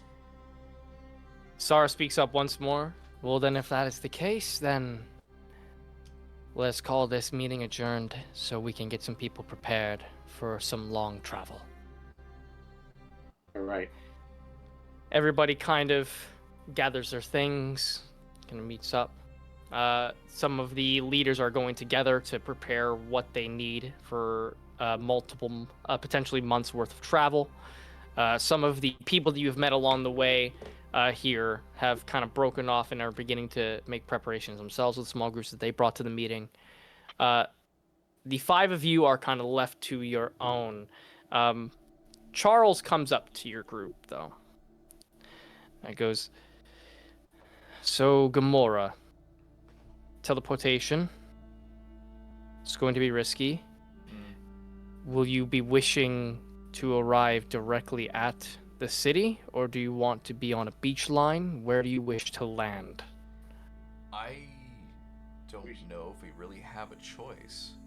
I think we have just a best guess and hope that we get at least close to where we are, because like my mom said. But I think if we're gonna arrive anywhere, it should be the city, so we can get right into talking to Nabori and letting him know in on the details. Not sure. I don't know And I'm about not. teleporting into the middle of a city during a wartime. It would be messy. Well, we know it could be messy, but also I'll state that, as you were saying, Lascivious, there is a point of error here. So if Charles decides to send us to a beachhead alone, but he's off, we might be sent 3 miles out into the ocean. I mean, he And might we have not to even swim be to off, the it beach. just might not be. It's not a matter of if he's off or not. It's a matter of what. It is gonna this happen. better that this point of teleportation. As much as I don't understand magic, might be better if we just had the point of origin closer to the center of Gamora than it would be on any of the circumference of Gamora. Just in case there's any. Would it point not of be a error. safer idea to approach the front gates so we don't appear in the middle of Gamora and then people who don't recognize us are like intruders and then try to kill us? Sure, but again, looking at Charles, it's like, how much of a degree of error is there? Is it by feet, or miles? We Like don't how know. The much? only reason That's there's not a degree of information we error have. is because of what Lascivious's mother was saying. It is. Yes. It is not. There's a couple of things to keep in mind with this. I've never been to Gamora, so somebody's going to have to describe this area quite in detail, because teleportation magic before any kind of interference comes in is sketchy if you aren't familiar with the place. So I don't know if I'll be able to get you to Gamora directly regardless. I'm just needing a kind of point of reference. What about the crossroads? Yeah, I think that's Area fine. Gamora? I've traveled between the crossroads to Nettlebank before. That would be a better point of reference for me anyway. Okay. The less margin of an error. Yes. Okay. So I will drop you all off at the crossroads then. At least I will do my best. Mm-hmm. All right. Also, Cornelia, is this your writing? Why are you writing Strike Force over Gamora? That wasn't me. I think that I was wasn't you, paying Michaelis. attention, You said but- it a lot. I wouldn't be surprised if you. I wrote it it down a one lot. time right there, right? It is so many. There's so many Said it written on more. that. I don't know. I think that's you, Michaelis. Whose child Charles, came in here and just wrote over my map? As you're talking amongst yourself, Charles kind of pulls you aside, Mabel. Since I'm going to be staying on the boat to make sure these teleportation circles work here, we need to have that conversation before I send you away. Well, aren't we maybe all gonna go to the boat and we can... Of course, I wanted to make a point about it, that I want to have this conversation before I don't see you for potentially months. Yeah, of course. We'll I have just it on wanted the to make boat. that. Turns Mabel to the group. I don't mean to rush you all, but we should get things prepared and get moving then, shall we? Let's get it done then. Hmm? Gentlemen, ladies, let's get it done. Let's go. Alrighty. Hey, gentlemen, Go team. ladies, And break. Strike Force #1, go! Yeah, can Lascivious say it right after Michaelis, Strike and then force. people Yeah. only respond to Lascivious? Hell yes, Let's love get that. it done. Let's get it done. That's Alright. why ladies my and son's gonna gentlemen. be later, not me. Unfortunately. You all, for the sake of brevity, you all pack your things.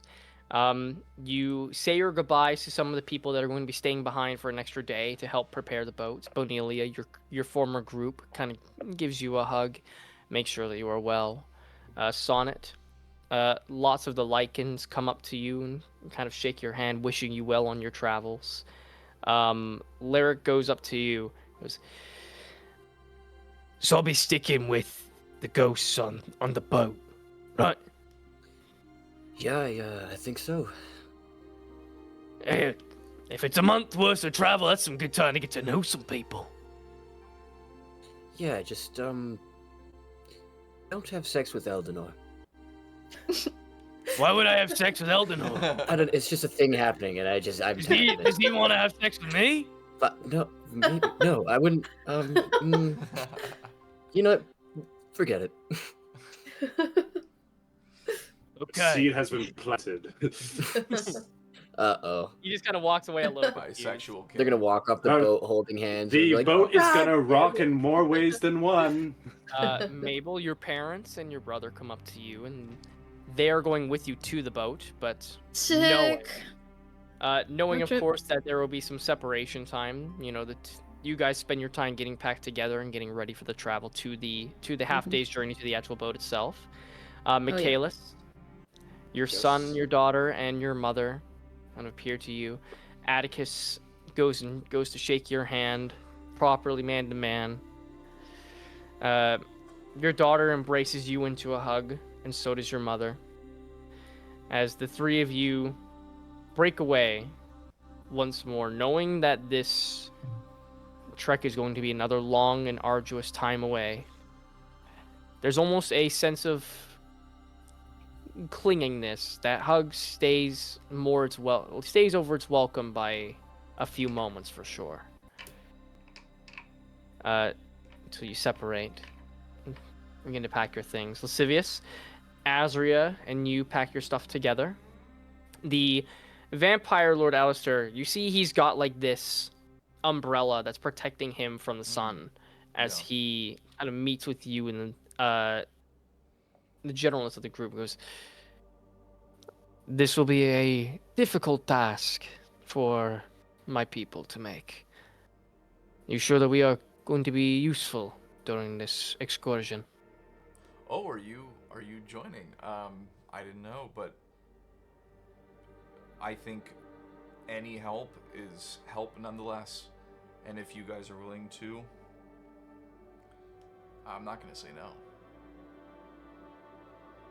He looks to you and there's like a fondness in his eyes. So he goes, "I will get my crew ready. We shall board one of the boats." Okay, good to hear. And separate off. You'll gather up your crews. Gather up on horses, carriages. There is a convoy leaving the city of Cain back to Port Creighton. The rest of the day is taken to prepare Queen Levira's boat for travel once more. As throughout the rest of that day, once you arrive, you see many more ships begin to dock at Port Creighton, beginning to take their time unloading things and taking on new cargo for the long treks ahead. You all make your way onto Queen Levira's boat. After some time of preparation, Charles kind of gathers you all and goes, "Somebody has set up a space in the library while I've been gone?" Yes, and also your room. That is what if do you want to follow me? Yes. Okay. When did this Okay, happen? let's go. Hey, we'll be back, guys. Don't worry. I guess I'll go with It's in your room. Charles. Charles with In all reference, I think as we're on the walk and we slowly separated from the rest of them, maybe we'll be like, yeah, so, a few people sort of, mentioned this before I got the chance to, but, Ark Morovo, what do you know of the name? I only know of academic records. One of the brightest students that the Imperial Wizardry Academy had in its early stages. Is that all? That's That That's pretty much all. It's not like I'm combing through people's personal records. Well, you are I mean, you were faculty, so I imagine maybe sometimes you would like have. True, but mostly my You know. students. Mostly. Um. Yeah. Let me. You know what? Let me introduce you before I spoil the surprise. And I think she's sort of like, she's getting giddy about it again. And I think she'll wait to like do the introductions until maybe we get to Charles's room, because I imagine that's Yeah. where he'd be. He's taken up the whole library section, essentially Mhm. made it like it was at the Imperial Wizardry Academy. Yeah. Once you reach to the double door section that leads to the library, kind of stops. Goes, so it was locked when I got here. Oh, yeah, I sort of told him that he could maybe like it would be fine if he had your room, but before like I sort of like told him that he could, he kind of did that for himself. So Okay. so that's not all on me, just so you know. And this man is like an elf? Human. Yeah, and she'll knock. And she'll wait. There's a moment or two before eventually there's a loud and the door opens. And you see Art Morovo, the human man with the short, stubbly, brownish beard, the short brown hair, the eyes that kind of slightly wrinkled in the corners, but still having that youthful face. He goes, Mabel, it's so nice to see you again. Who is, what do I owe the pleasure? Ark Morovo, this is Charles Caldwell. Charles, this is Ark Morovo. You see Charles just kind of like looking him up and down. Yeah. You're human. Racist. As Art just goes, look quite well for one, don't I? He just kind of like peers in and looks at the changes that Ark has made, and you see his eyes almost light up. He like kind of like shoves right past him and just like looks around and goes, the organization. As you see him walking in, the books that were like stacked upon stacks that Charles was like kind of combing through have now been organized like in all of their spaces in the back bookshelves in immaculate order. There's like hardly a book that isn't in its proper place, and if it is, and if it isn't, it's open to a current page that Ark has kind of put a pin in. As Charles like looks around and is just astounded by the immediate landscape that's around him. You did this in the amount of time that I've been gone. As Ark just goes, I like books. I'm not exactly sure what's so wondrous about an organization method, but you see he turns his head and goes, I am so sorry. I'm just a little overwhelmed. As you see, he just kind of keeps looking at all the different areas. This is, I have so many questions. How old are you? As R kind of looks to him, goes, roughly around 700 to 800. I lost track after 5. I'm just doing a bit of a guesstimation. And Charles's drop practically drops. I need to know everything. But before I bombard you, have you set up? Could I do it? Yeah, please. Please. Yeah. Okay. And she kind of like gets into like a bit of like a stance. Charlie, I don't know if you quite recall all the times that I've ever asked you about Pacey's disappearance. You know, sometimes you'd give me a little or tell me, Mabel, now's not the time. It's about the 10th time in an hour since you've asked me again, and I will not keep telling you. However, if you didn't know, his disappearance, he wasn't alone. And this man right here, Ark Morovo, happens to be his best friend. This is the guy. This is him. Nerds. You see, like, Charles looks to him. This is him. You, like, grew up with Pacey? As Ark looks to him, I like to think that I was the smarter one, at least for a little while. As Charles looks to him, he practically took me under his wing, and he completely nerds out. In like, kind of practically goes through the small habits that were shared, and they both Let's kind of like do go. this degree. As Pacey and Ark can like, they almost speak in unison together, as they're recalling these little stories, and then in the middle they both say in unison, and he would always cut you off mid-sentence. As they kind of like make this bonding moment between the two, having shared this mentor and friend, even for as brief as Charles had.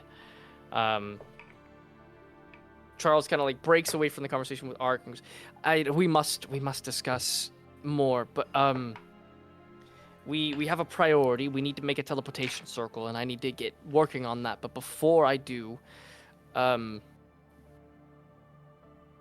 please feel free to have the space. I'll find another room. But as Charles turns to you, Mabel, goes, I guess we should have that talk before we do anything and send you all away. Yeah. I think she'll find a place to sit, maybe on the bed.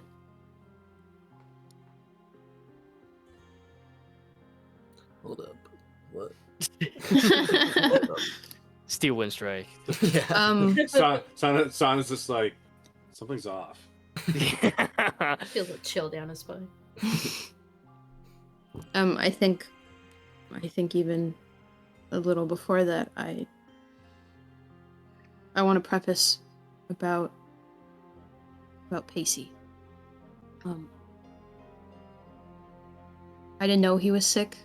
I mean, I never actually met him myself. But Ark was telling me that he wasn't doing good. And he had, as easy as every other time, he would go on these ventures, maybe be gone for a month, a couple at a time. However, I meeting Ark was almost like the best day of my life, It was finding the one thing that I have spent my entire life finding answers as to what I felt was wrong with me, what I thought was nothing more than just a curse and a burden, and Ark told me that I wasn't alone. And I don't think I ever truly felt that I was, because I had you, and I mean, you would spend all of your time helping me, when I told you, and even though there was stuff there with my father, I wouldn't take it back, and it's meant a lot.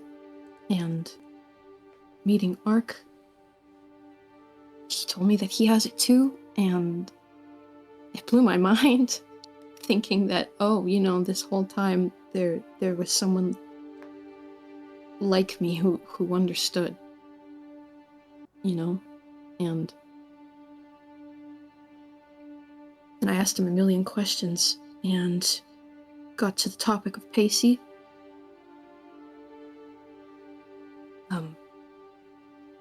The reason why Pacey would be coming and going maybe as much as he did, as often as he did, is because he was traveling into the banishment realm. He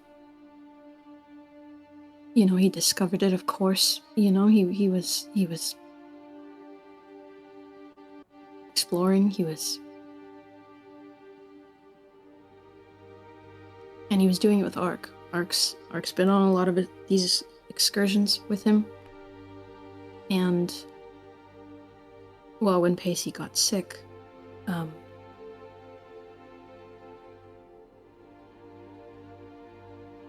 maybe I'll cut to it.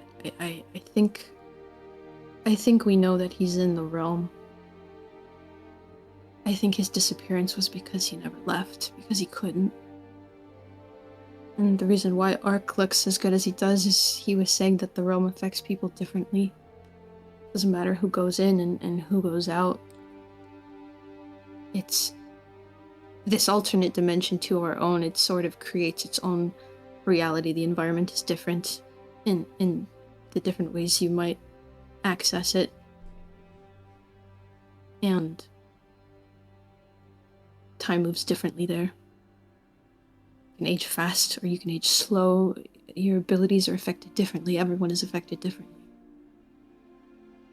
And there's a chance maybe he didn't come back out in fear of dying on the spot. And maybe the last time he left is because he went in to see if it could help him again. And maybe he's still there. And so I was thinking... You want to go find him? Yeah.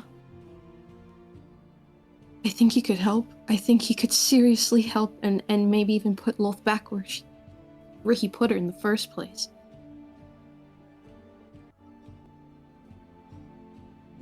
I think that there's a chance, you know?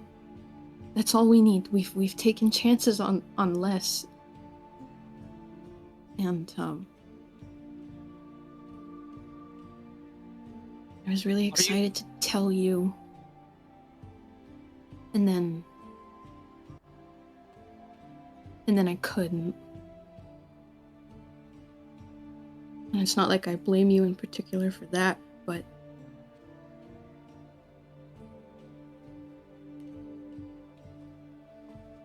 then when I get the chance to talk to you, you tell me that we can't.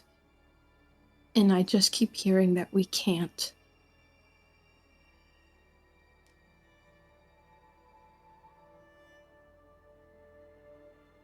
You are not wrong. There has been... Firstly, I am so happy that you have found somebody that you can relate to on this level, and that has been able to answer questions that I haven't been able to help you find the answer to. In regards to there not being time, there is, of course, there is a practical meaning behind it. There was no time, but if you'll indulge me for a second, my intentions on leaving Orlais, when this is said and done,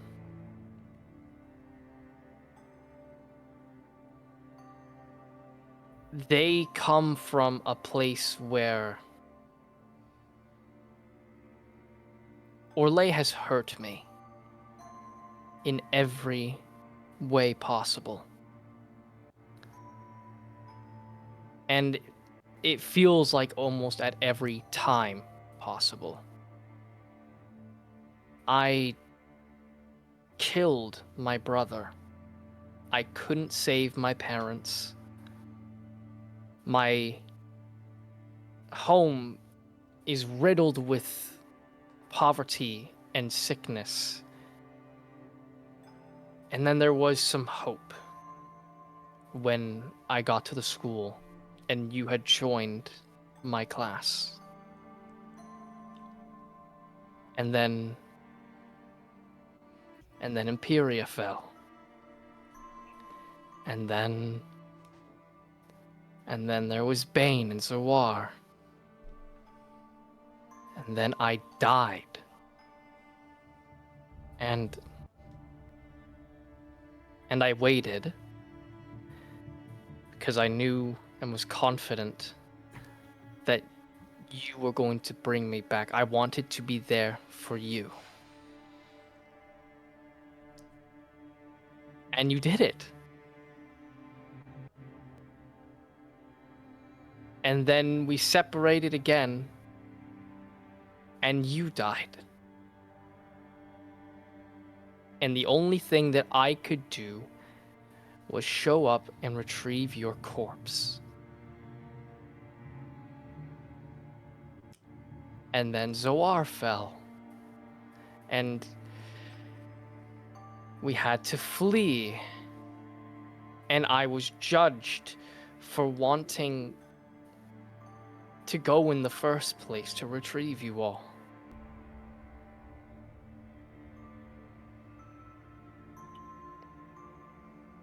Mabel, I love you.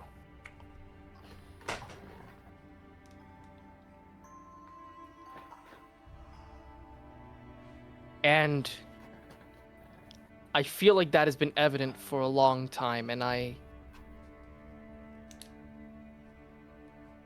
wish that I could be there for everything that you need, but it appears that I can't. And I have failed time and time again to do so. But who says that you have?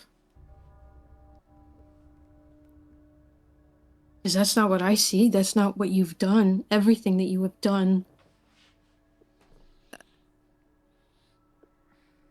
I mean, you want to talk about the times that things have happened? Yeah, things have happened. Things have happened to everyone, and I don't mean to say that as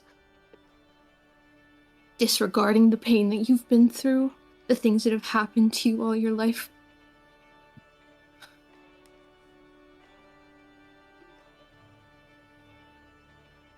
There's been so much. And I feel like for you to want to leave and not keep trying, to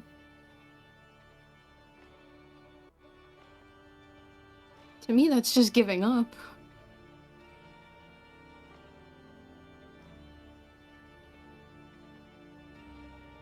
He kind of adjusts himself. Goes,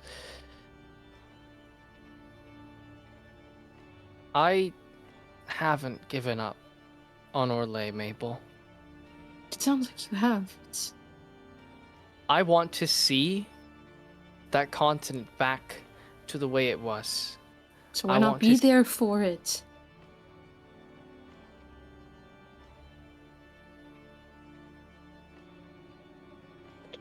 See, he properly thinks for a moment.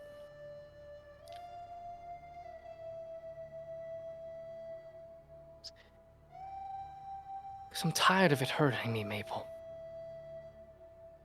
I'm tired of it hurting me over and over and over again.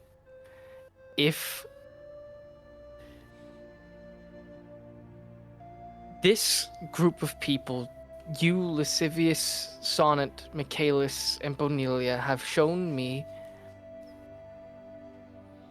more kindness and family than I've had in years.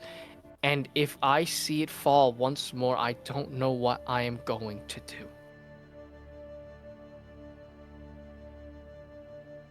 You, Mabel, are the only family I have left.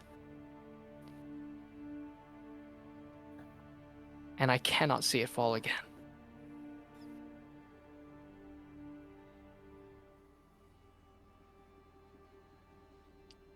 You know you're my family too, right? And that if you leave, then I lose you too.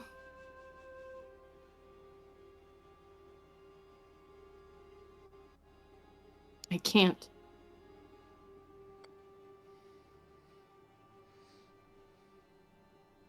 I would give anything to be back on the school grounds, bothering you endlessly. And maybe we can't have that again, but maybe we can have something else, something different, something better. But not if you aren't willing to try. I just need you to try. Please.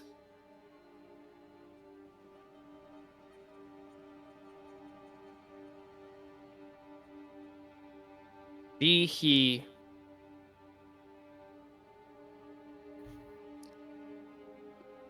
thinks for a moment.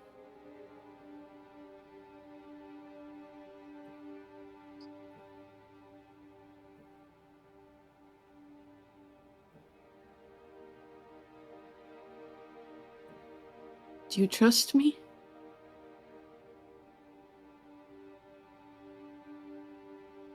You see, just in a singular sentence, his shoulders just begin to shiver, and you see tears go down his face. I'm gonna hug him. As just almost in synchronous, the two of you just hug extremely tightly. As just in a faint whisper, says, "I'm so sorry. Of course I trust you."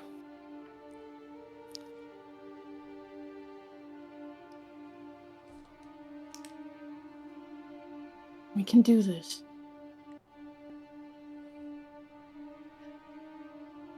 That embrace lingers for a few moments. Eventually, Charles breaks it. And he kind of takes the sleeve of his coat and just kind of like wipes away his tears. So he goes, "Oh God, I've got a teleportation circle to make. You need to get ready. You need to get ready." Yeah. Yeah.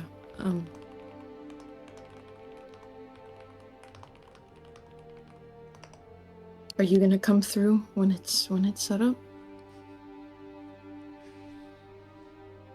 I will await for your signal that it is safe to come through. And I'll do my damnedest to be one of the first.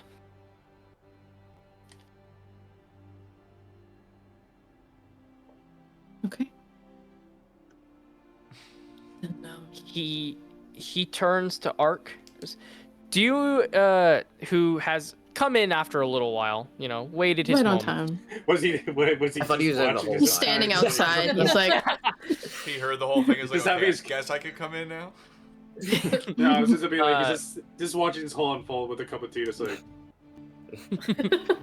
Him and Charles link up as you hear him just be like, "How good are you at teleportation circles?" As Ark goes, "Not exactly my specialty, but we can work something out."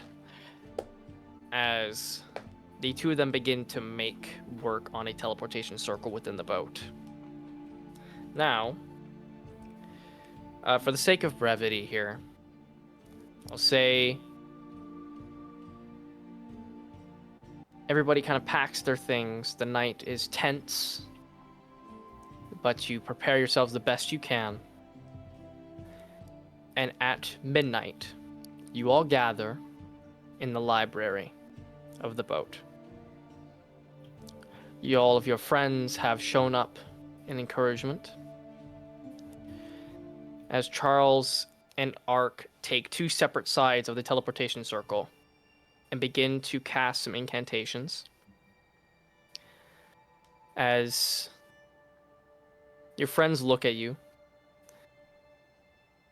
Now is the time to pick, if you so choose, your final 2 other participants who will be coming with you. Who's all here? Pretty much everybody pretty much every notable figure. The ghosts are here. Zoltan is here. Lyric is here. Brug, Bonelia's former party, Mogral and her crew, Venori, Urzin. People have come off to send their goodbyes to you, essentially, while they wait for who you may choose. But pretty much everybody that you've made an ally, whether it was people coming from Orlais or the people that you had met in Ecrium, they are all here on standby. I think Kind of like we're at the end of a campaign and we get to Yeah. choose who's joining the team. This is like the final choice before the big final mission of who we choose in our squad. You That's currently good. have Ark That's- with you, so that is 6. So you have 2 more people that you could bring along if you so choose. I think- Lyric? Lyric. Lyric's going with that crew. I'm pretty sure. The ghost. Yeah. Boo. Lascivious kind of looks at everybody in our crew, like in the group, and I think he just asks Azria, like, do you want to come? Do you want me in a dangerous, perilous situation? I will say, if you take me, the dragon comes with me, and that's 2 people.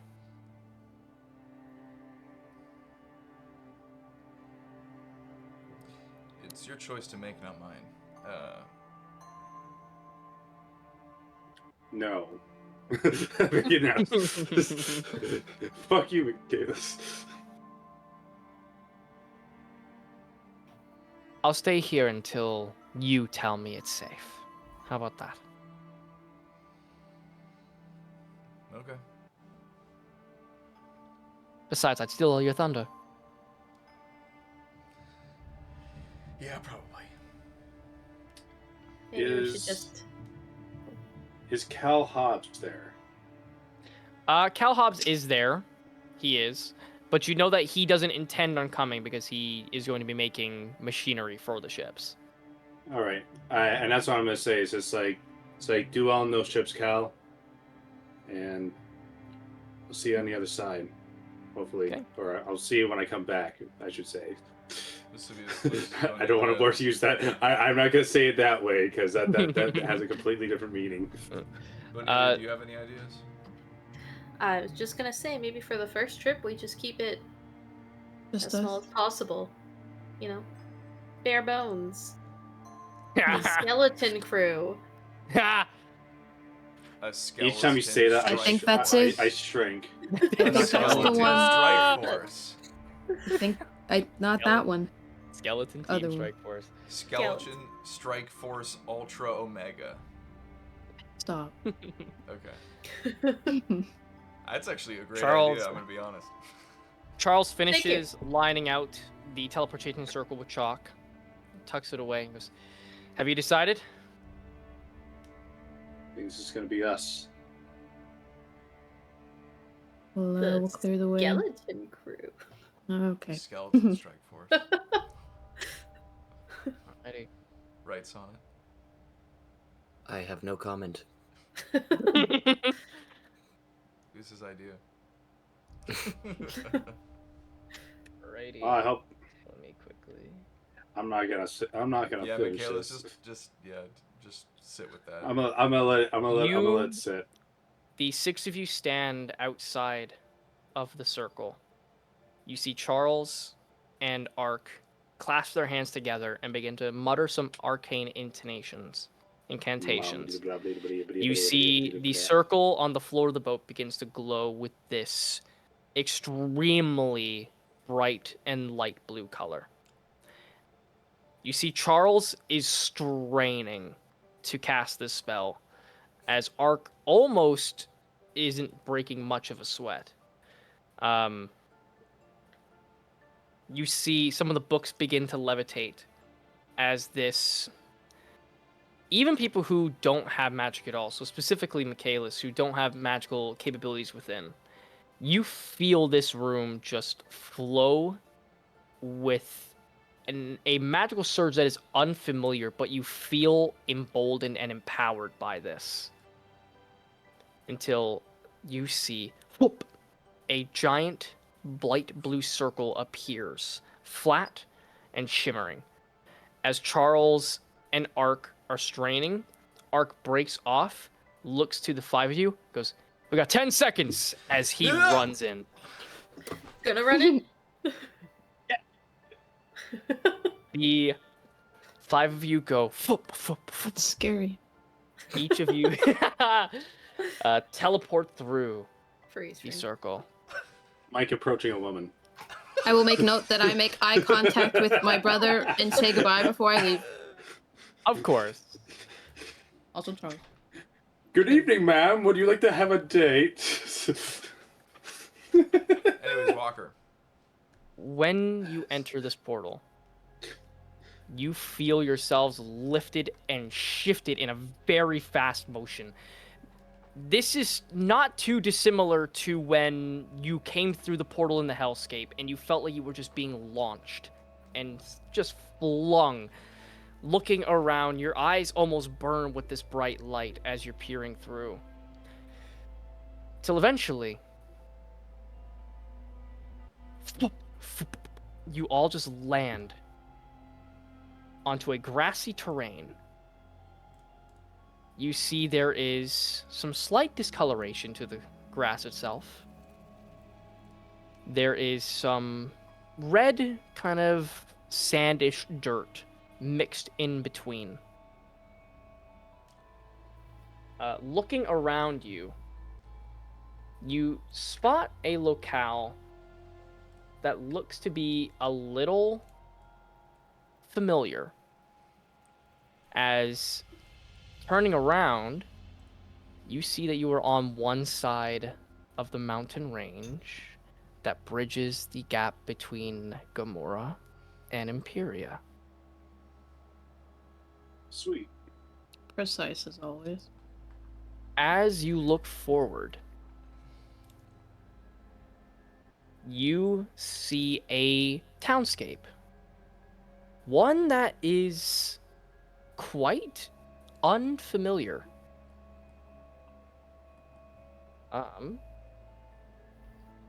Yes, an abyss.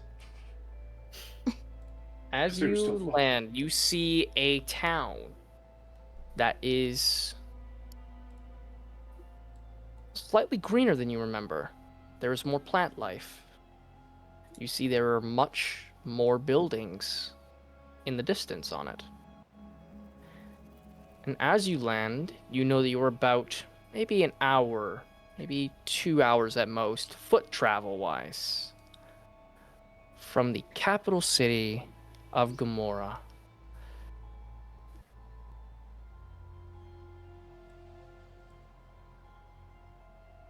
And as you look over this cityscape now changed with time, you breathe in the air, and you remember you've made it. You're back home on the continent where this all began more than half a year ago. You finally made it home. And that's where we're going to end today's session. Approved! Approved! But before we end today's session completely, Recap time. you all land. Oh. And Oh. a light fog begins to roll in. What? It kind of surrounds the 6 of you. And as you turn to where Ark is, you see that Ark is no longer there. Bro. Instead, you see a figure Oh, standing goddamn it. there, draped in a cloak, Oh. his face hidden.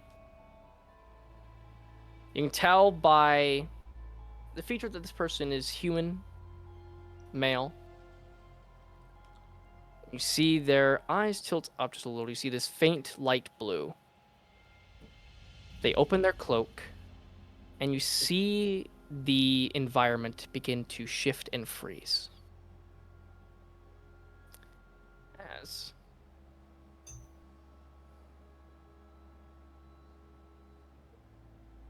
Let me quickly. Magic Mike appears.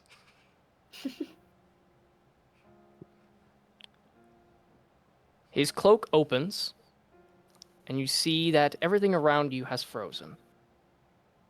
There are birds in the air that have stopped mid-wing beat. The wind that was rushing through your clothes and your hair has become a very still silence.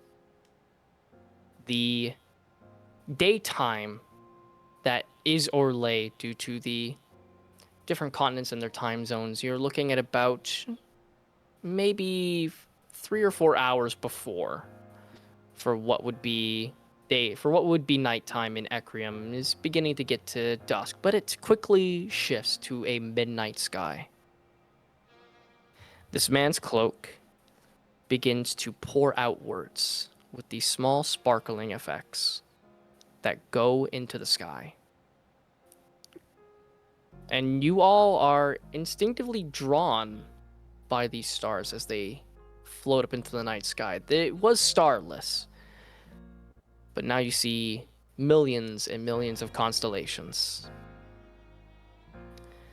And as those stars settle amongst themselves, you look back to the man and he's gone. Ark is not there, it is just the 5 of you. You look back to the starry night, and those stars begin to shift and move into a moving picture of sorts. You see flashes of familiar landscapes and people. You see yourselves back from what had just occurred a couple of days before. Bonilia's speech, as the 4 of you, all in unison before, pop thumbs up in quick motion. You see it shifts to Michaelis, his arm deep within a massive skeletal frame, as he pulls out his son in one quick, thorough motion. You then shift to a fight with an undead dragon floating in the sky amongst a familiar scene to one of you. It then shifts again to a manor.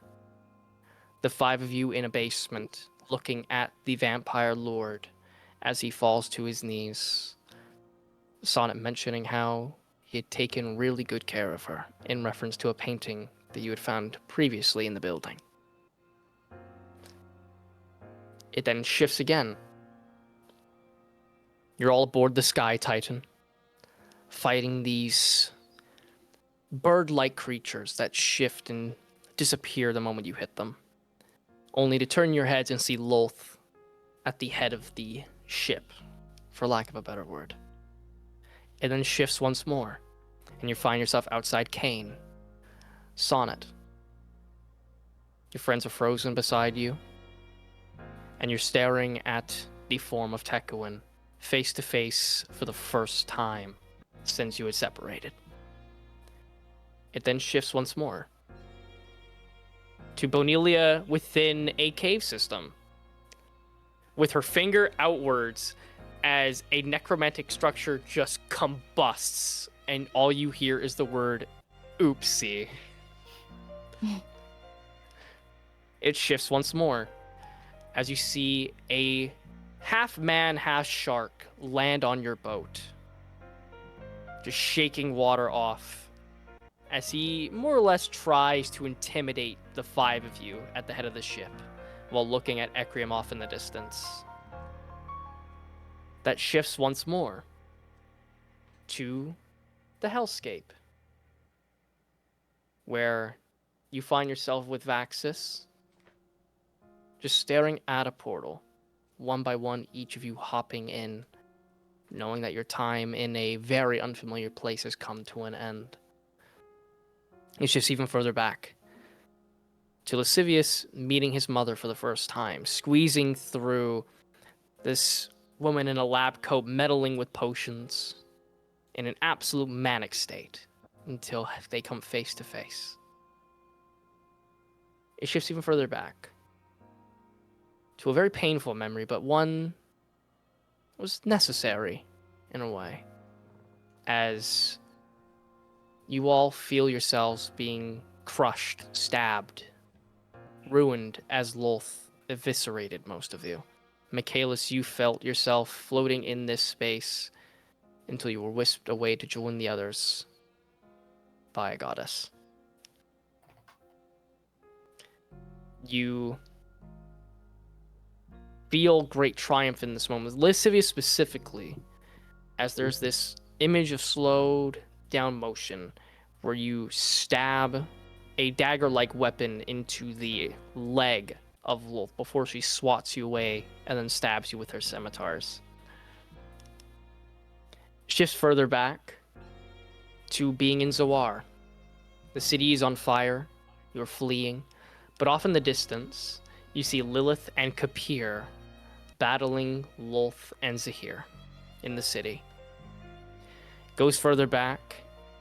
Suddenly you are in the private sanctum that Cyrus had conjured, fighting hand in hand against Lolth's lieutenants once more from beyond the grave, against her greatest ally. Goes even further back to the observatory. Bonelia hand out, some magic dissipating from her fingers as Charles's eyes awaken from what could have been a very permanent end. Then, you find yourself in Zawar's council room, Mabel winding back and punching a shield of magic with so much emotion and anger that it shatters, bringing her to the doppelganger of her brother. It goes back even just a little further, as Bane is competing with the five of you. Michaelis, Lascivious, and Sonnet, all hand in hand, trying their best to close combat fight with Bane in this melee. Bonelia casting spells from afar and aiding those allies that had fallen down, including Michaelis, who rapidly rises up after being knocked down close to death. You go back to Mabel introducing her family to you all and her home. Getting to meet her mother and her father, the grand stairwell that leads up, the family room to the left, and that well-stocked kitchen to the right as soon as you enter.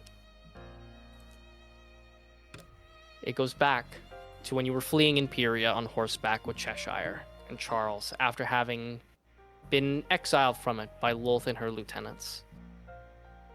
It goes even further back to a cave system, glowing with this pink essence as you fight a giant spider with crystal forms across its limbs. It goes back even further to a graduation ceremony. The five of you in a hurried worry as Oris makes a deal with the devil herself and Lolth appears through a gate at the School of Grand Banishment. And then, finally, it goes back one last time to a very small town. Some tensions had just been brewed, this group of people who don't quite know each other yet, but there's some familiarity. One sees a little bit of his sister in another. One is hiding her appearance in hopes that she will not be judged. One is on a contract hunting another member of this very same group. One has just appeared out of a portal out of thin air, terrified and threatening one of those very same people. But it ends with the five walking away from this very small town. Not quite yet bonded, but destined by fate for something greater. And as these 5 figures walk further, the stars dissipate. And you see that figure up in the stars once more. The figure gives a small little smirk before those stars all spread out to form their natural constellations. And the time shifts back to being about dusk.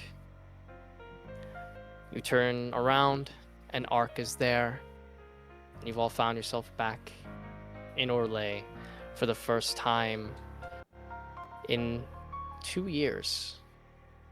But it wasn't 2 years to them. But the 5 of you know. Thank you for 5 years.